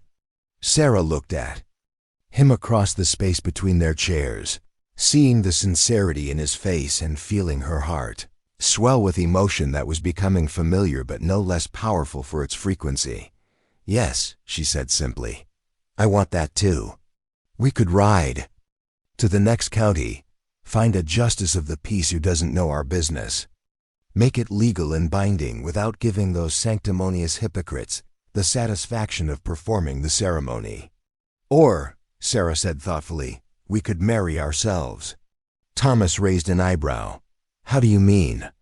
"I mean we could make our own vows, exchange our own promises, create our own ceremony that means something to us instead of just satisfying social requirements. Some territories recognize common law marriage if the couple presents themselves as husband and wife. We could be married in the eyes of the law and in our own hearts without needing anyone else's permission or blessing." The idea clearly appealed to Thomas, who had never been one to seek approval from authority figures. "A private ceremony," he mused. "Just us and the mountains as witnesses. Just us and our own promises to each other. No one else's rules or expectations, just the commitment we choose to make." They planned their ceremony for the following Sunday, when the spring weather promised to be clear and warm. Sarah spent the week preparing, not for a grand celebration, but for the simple exchange of vows that would formally bind them together. She altered her best dress, the one she'd brought from her old life but never worn in the mountains, adding wildflowers she'd pressed between book pages during the winter months. Thomas carved their rings from mountain ash, the same wood he'd used for the figurine that had been his first truly personal gift to her. They were simple bands, smooth and unadorned, but they carried the weight of his labor and the beauty of the forest that had become their sanctuary. On the appointed morning, they walked together to a meadow high above their cabin, a place where the view stretched for miles across peaks and valleys clothed in spring green. Wildflowers carpeted the ground beneath their feet, and the air was sweet with the scent of new growth and possibility. Standing hand in hand in that wild place, they spoke the vows they'd written separately, but found echoed each other's hearts with startling precision. Sarah promised to be his partner in all things, to stand beside him through whatever challenges came, to choose him every day for the rest of her life. Thomas pledged his protection without possession, his support without demand for submission, his love without condition or reservation. When they exchanged the rings he'd carved, sliding them onto each other's fingers with reverent care, Sarah felt something settle into place deep in her soul. This was what marriage was supposed to feel like, she realized. Not the legal binding of property or the social contract of convenience, but the joyful choice of two people to build something together that neither could create alone. By the authority of our own hearts and the witness of these mountains, Thomas said solemnly, I pronounce us husband and wife. They kissed then, soft and sweet and full of promise, sealing their commitment with tenderness that held more meaning than any grand ceremony could have provided. When they broke apart, both were smiling with the particular joy of people who had found exactly what they'd been searching for, without knowing they were looking.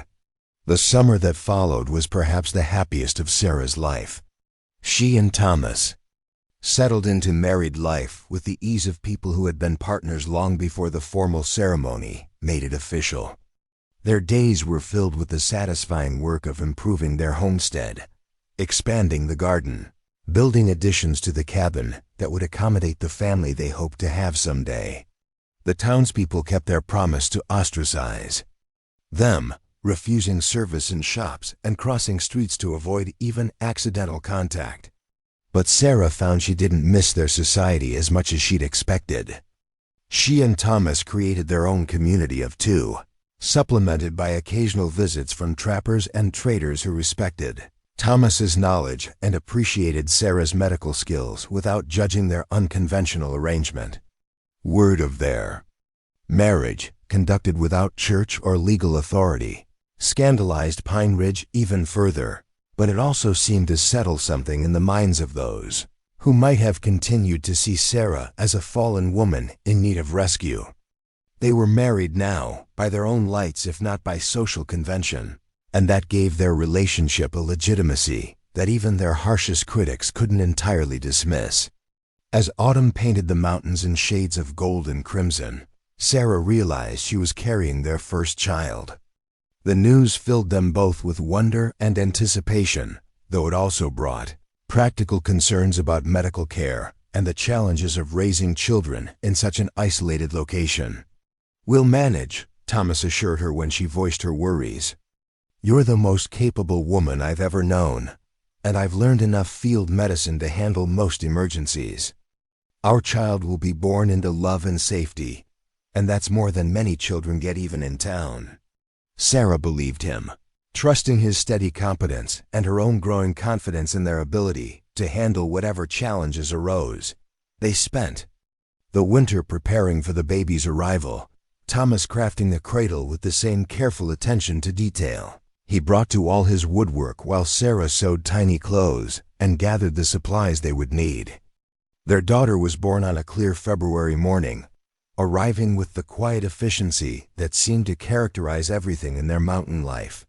Sarah's labor was long but manageable, and Thomas proved as capable a midwife as he was a husband, supporting her through each contraction with unwavering calm and encouragement.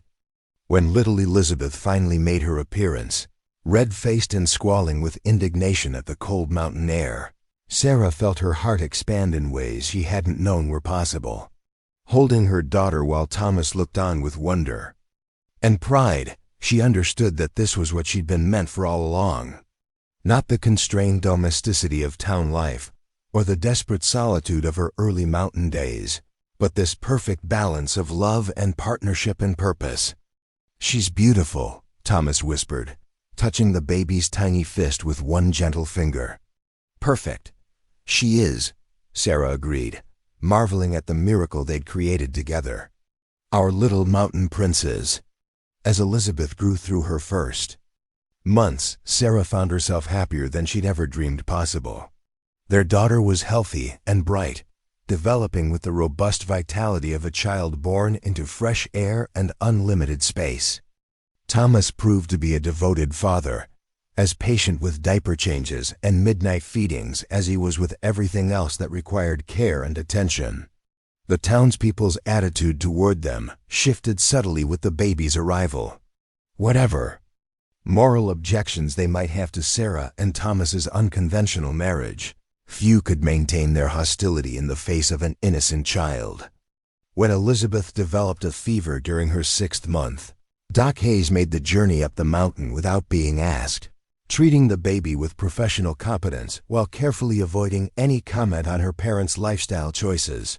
"She be fine," he assured them after examining Elizabeth thoroughly. "Just a common cold, nothing serious. But you're doing everything right, keeping her warm and comfortable." The grudging medical approval felt like acceptance of sorts, an acknowledgement that whatever else they might be, Sarah and Thomas were good parents who deserved support in caring for their child.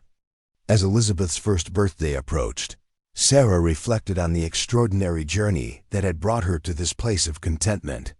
From the desperate woman who'd fled to the mountains seeking only escape, she'd become someone she barely recognized.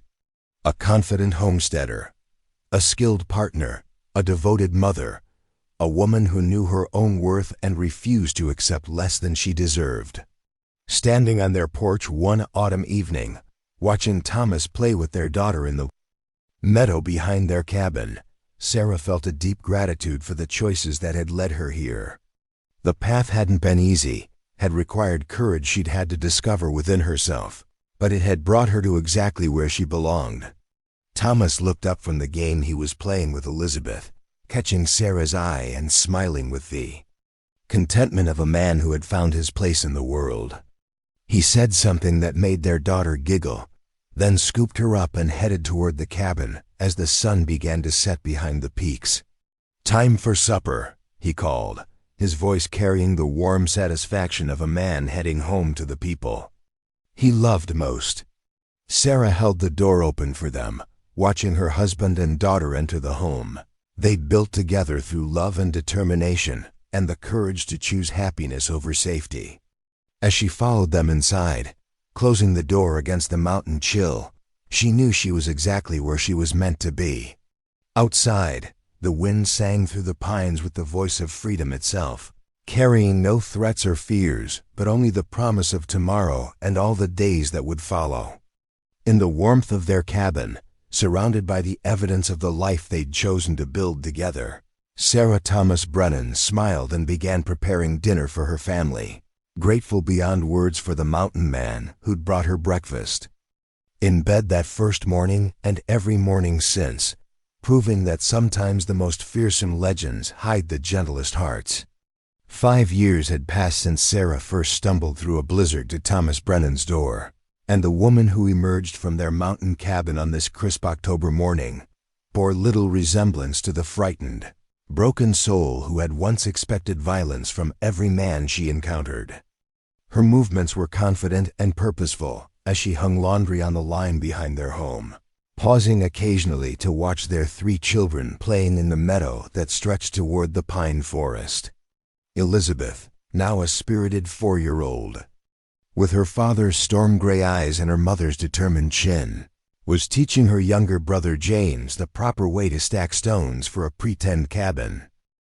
2-year-old James, sturdy and cheerful like his father, listened with the intense concentration only toddlers could muster, occasionally toppling the entire structure with an enthusiasm that sent both children into fits of giggles. Baby Margaret, barely 6 months old, slept peacefully in the wooden cradle Thomas had crafted, positioned in the shade where Sarah could keep watch while she worked. The sound of approaching horses drew Sarah's attention toward the main trail, and she felt the familiar tightness in her chest that still accompanied unexpected visitors, even after all these years of relative peace. But when she recognized the riders emerging from the forest, her tension transformed into surprised pleasure. Doc Hayes led the small group, his medical bag secured behind his saddle, followed by 2 men Sarah didn't immediately recognize, but who carried themselves with the easy confidence of professionals rather than troublemakers. Thomas appeared from the barn where he'd been repairing harness leather, moving with the quiet alertness that had never entirely left him despite years of peaceful mountain living. The children looked up from their play, Elizabeth automatically shepherding her brother closer to the cabin while keeping curious eyes on the approaching strangers. "Morning, Doc," Thomas called out as the riders entered their yard. "Wasn't expecting to see you up this way. Everything all right in town?" Doc Hayes dismounted with the careful movements of a man feeling his age, though his eyes were as sharp and kind as ever. "Morning, Thomas, Sarah. These gentlemen are the reason for my visit. I'd like you to meet Dr. William Crawford from Denver General Hospital and Mr. Robert Klein from the Territorial Medical Board." Sarah wiped her hands on her apron, studying the newcomers with interest rather than alarm. Dr. Crawford was a distinguished man in his 50s, with silver hair and intelligent eyes that seemed to take in everything with professional assessment. Mr. Klein was younger, perhaps 35, with the neat appearance and careful manner of a government official.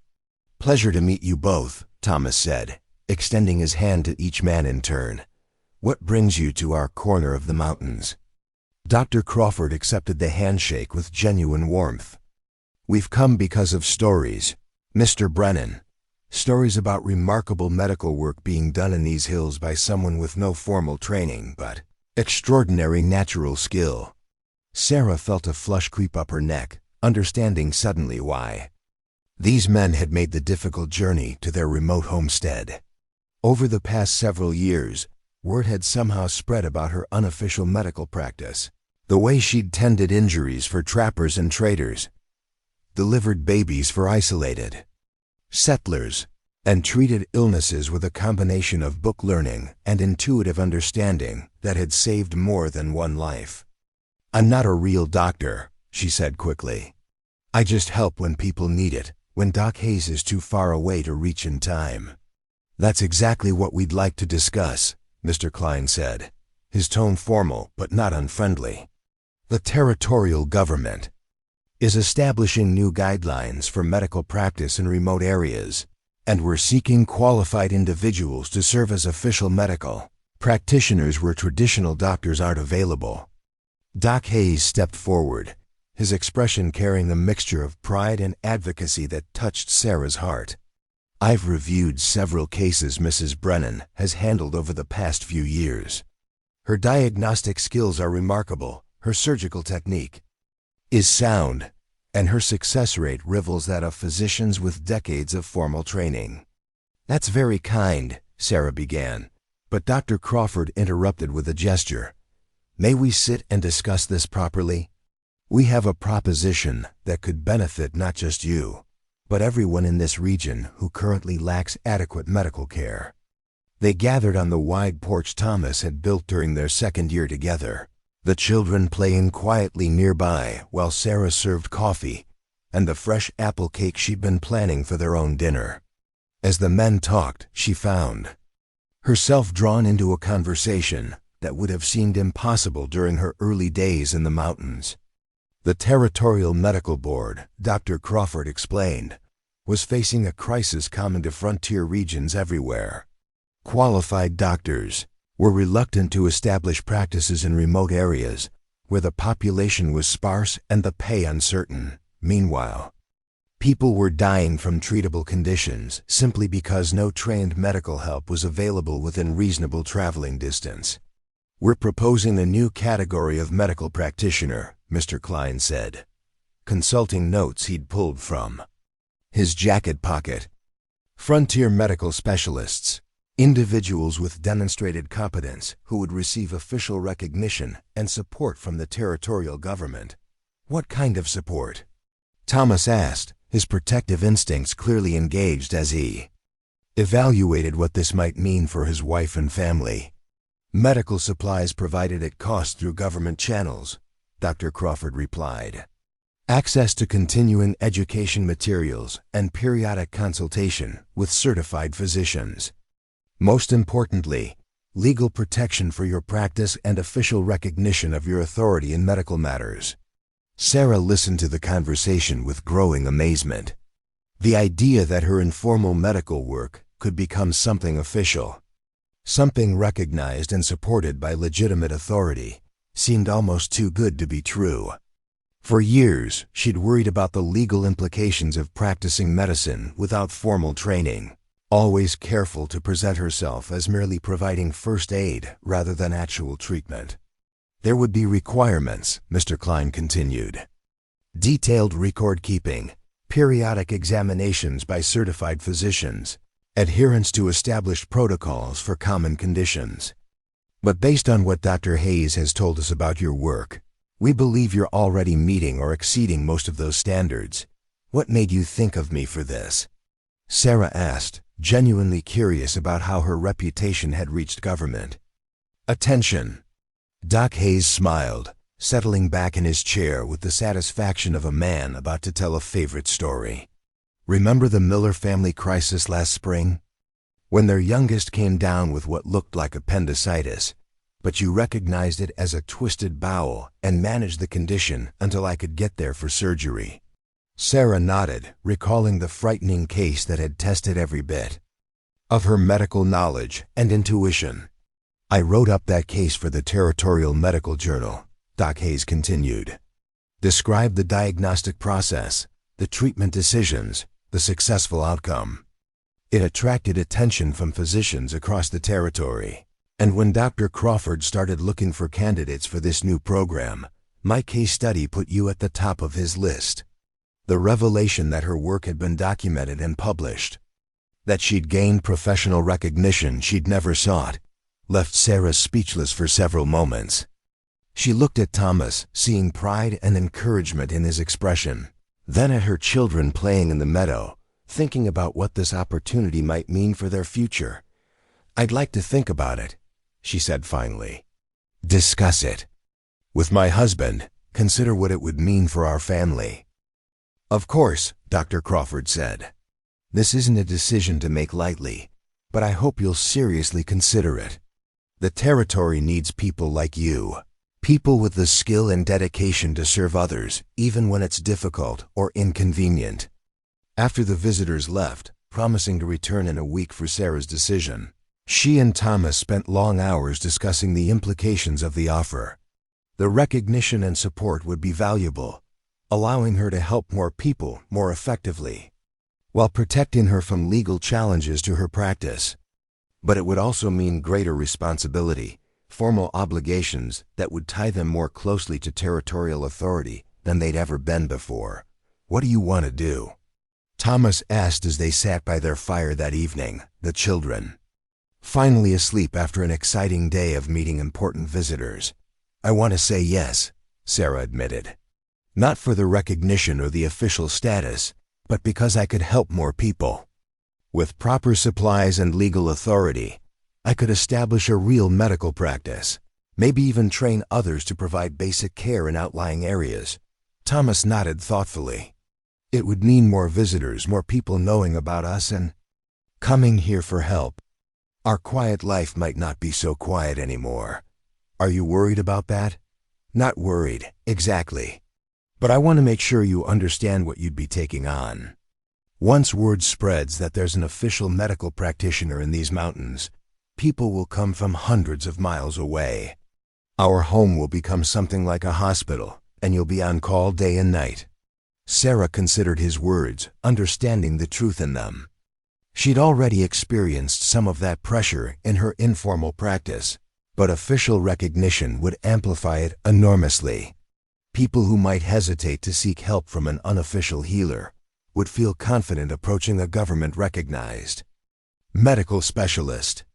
I think I can handle it, she said slowly.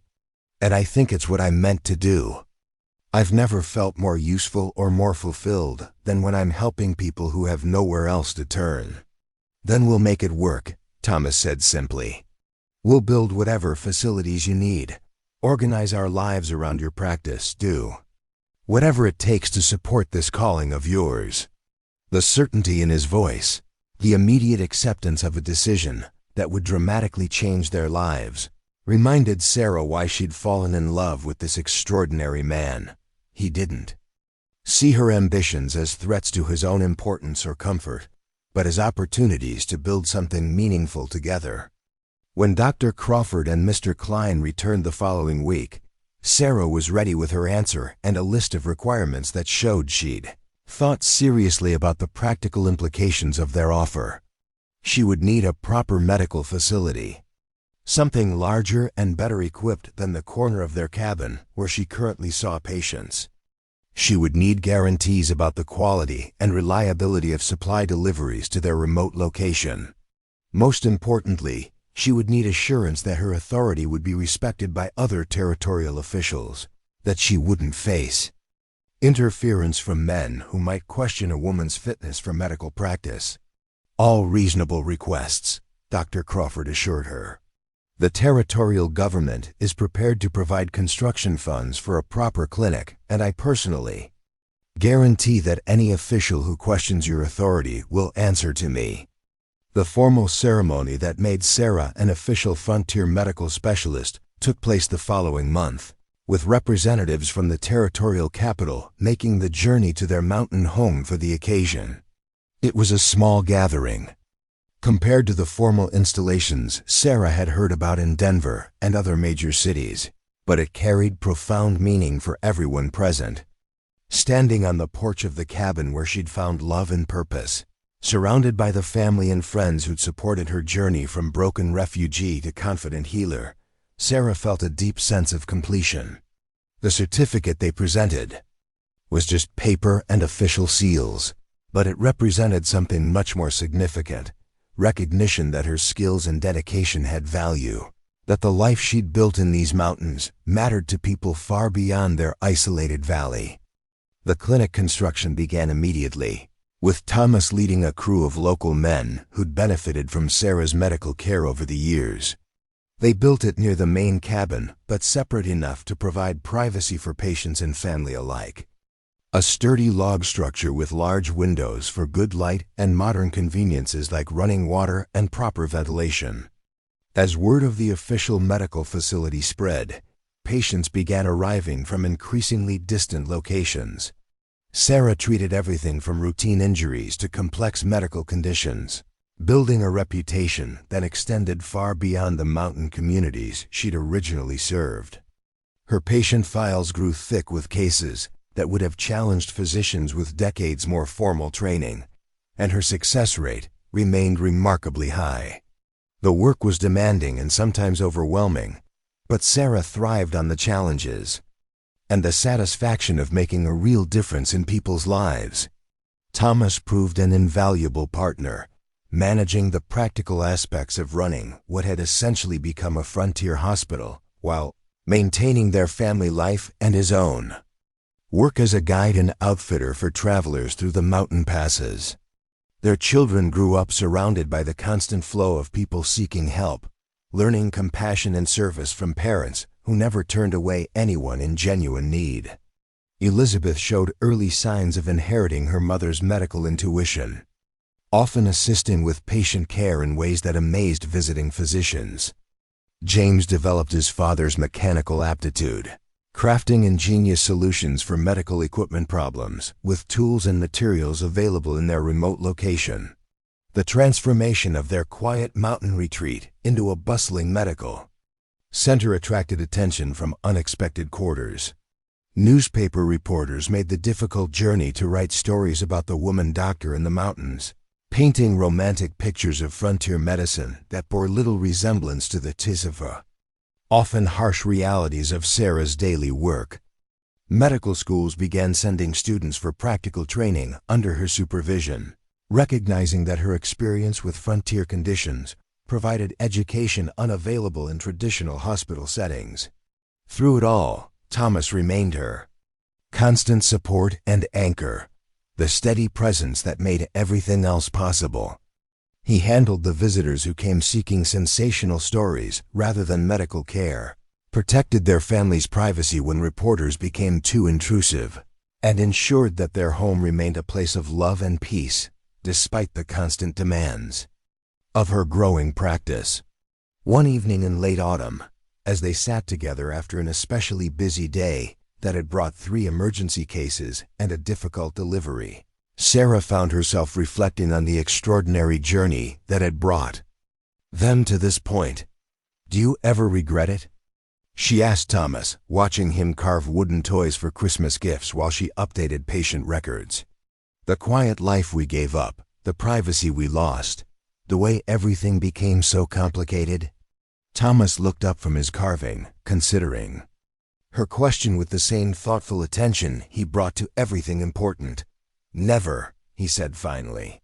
"I fell in love with a woman who had healing in her hands and compassion in her heart. Watching you become everything you were meant to be has been the greatest privilege of my life. Even when it means our bedroom wall shares space with an operating room. Even when people show up at all hours needing help. Especially then." Thomas said firmly, "You save lives, Sarah. You bring babies into the world. You mend broken bones. You give hope to people who've lost everything else. How could I regret being part of that?" His words reminded her of something she sometimes forgot in the midst of daily challenges and responsibilities, that her medical practice wasn't just her calling, but something they'd built together through shared sacrifice and mutual support.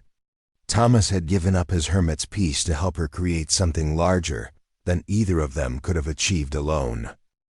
The winter brought new challenges as heavy snows made travel treacherous and supply deliveries uncertain. Sarah found herself dealing with medical emergencies under conditions that would have daunted physicians with access to modern hospitals and unlimited resources. But she also discovered capabilities within herself that she hadn't known existed, an ability to improvise and adapt that saved lives when conventional approaches failed. Spring's arrival brought vindication of her methods from an unexpected source.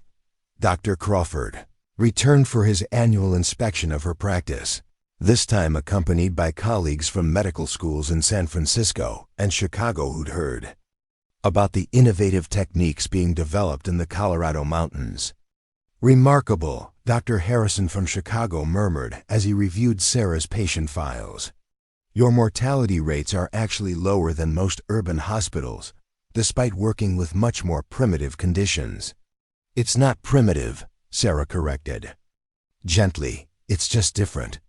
When you can't rely on elaborate equipment or extensive pharmaceutical supplies, you develop other skills. You learn to really listen to patients, to use every sense to gather information, to trust your intuition when the textbook answers don't fit the situation." The visiting physician spent a week observing her practice, taking detailed notes on techniques they'd never seen in formal medical training. By the time they left, they were talking about incorporating her methods into their own teaching curricula, about the need for medical education to include the kind of practical flexibility she developed through necessity. The recognition from such prestigious institutions brought new opportunities and challenges. Medical journals began requesting articles about her techniques. Medical schools inquired about establishing formal training programs at her clinic, and government officials discussed expanding the Frontier Medical Specialist Program based on her success. But perhaps the most meaningful recognition came from the community itself, from the people whose lives she'd touched through years of dedicated service. They began referring to her simply as Doc Sarah, a title that carried more respect and affection than any official designation. When she walked through the settlements and trading posts scattered throughout the region, people would stop their conversations to greet her with genuine warmth, often sharing stories about family members she'd helped or lives she'd saved. Children she'd delivered began bringing their own children to her clinic, creating multi-generational relationships that bound her family to the larger community in ways that transcended professional obligation. She became not just a medical practitioner, but a trusted advisor, a source of wisdom and stability in a region where both were often in short supply.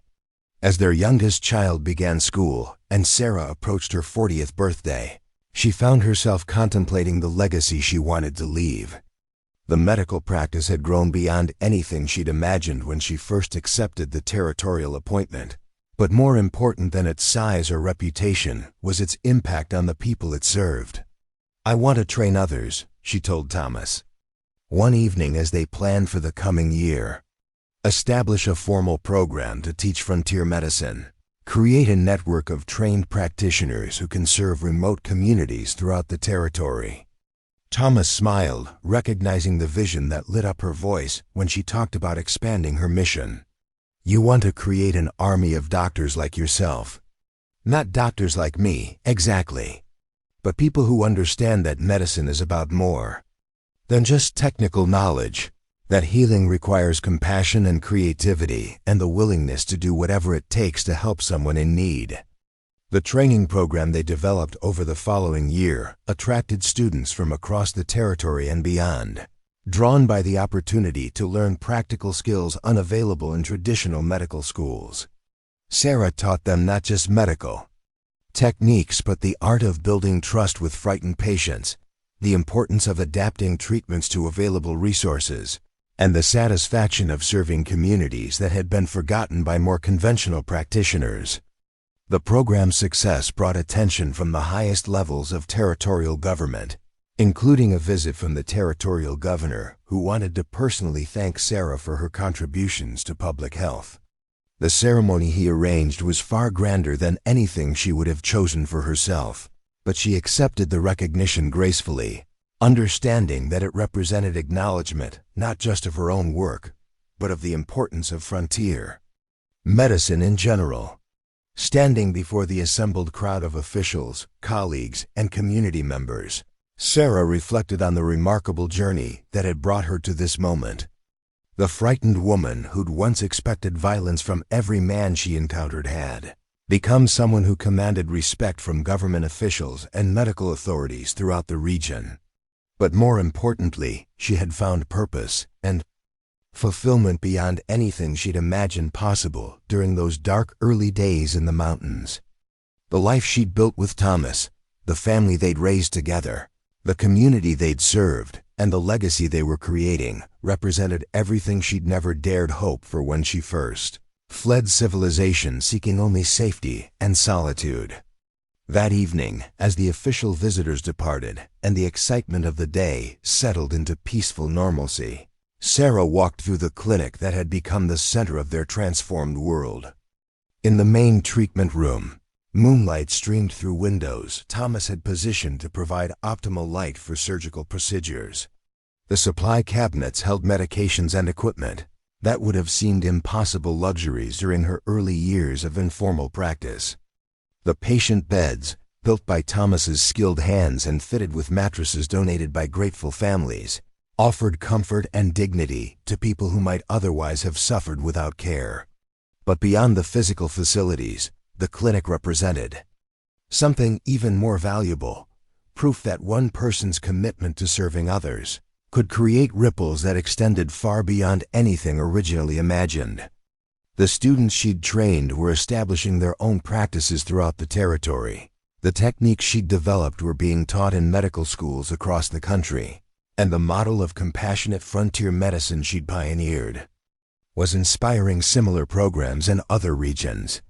Thomas found her there in the quiet clinic, standing by the window where she could see their cabin and the meadow where their children had played during the busy years of building their dream into reality. "Thinking deep thoughts?" he asked, slipping his arms around her waist and pulling her back against his chest. "Thinking grateful thoughts," Sarah replied, leaning into his familiar warmth. "Grateful for the storm that brought you to my door. Grateful for the courage to trust you when everything in my experience told me not to. Grateful for the life we've built together. Grateful for the woman who saw past the stories people told about me to the man I actually was," Thomas murmured against her hair. "Grateful for the healer who saved more than just my physical wounds." They stood together in comfortable silence, looking out at the peaceful mountain valley that had become home to so much more than they'd ever dared imagine. The clinic would open again tomorrow, bringing new patients with new challenges, new opportunities to serve and heal and make a difference in the world. But for now, in the quiet sanctuary of their shared accomplishment, they simply held each other and marveled at the extraordinary journey that had transformed their individual survival into something resembling grace. Outside, the mountain wind sang through the pines with its ancient voice of freedom and possibility, carrying no threats or fears, but only the promise of tomorrow and all the good they might yet do together. In the warm circle of Thomas's arms, surrounded by the evidence of a life dedicated to service and love, Sarah Brennan smiled and whispered a prayer of gratitude for the mountain man who'd brought her breakfast in bed that first magical morning, and every morning since, proving that sometimes the most fearsome legends hide the most generous hearts. The stories people told about Thomas Brennan had changed over the years, evolving from tales of violence and danger to accounts of the quiet man who'd helped build the most important medical facility in the territory. But Sarah knew the truth. That lay beneath all the stories. He was simply a good man who'd chosen love over fear, service over selfishness, and the courage to build something beautiful in a world that often seemed determined to tear down everything decent and hopeful. As they made their way back to the cabin where their children slept peacefully, Sarah reflected on the most important lesson she'd learned during her transformation from broken refugee to confident healer, that the capacity for kindness existed in the most unexpected places, and that sometimes the greatest gift one person could give another was simply the chance to become everything they were meant to be. Up next, you've got 2 more standout stories right on your screen. If this one hit the mark, you won't want to pass these up. Just click and check them out.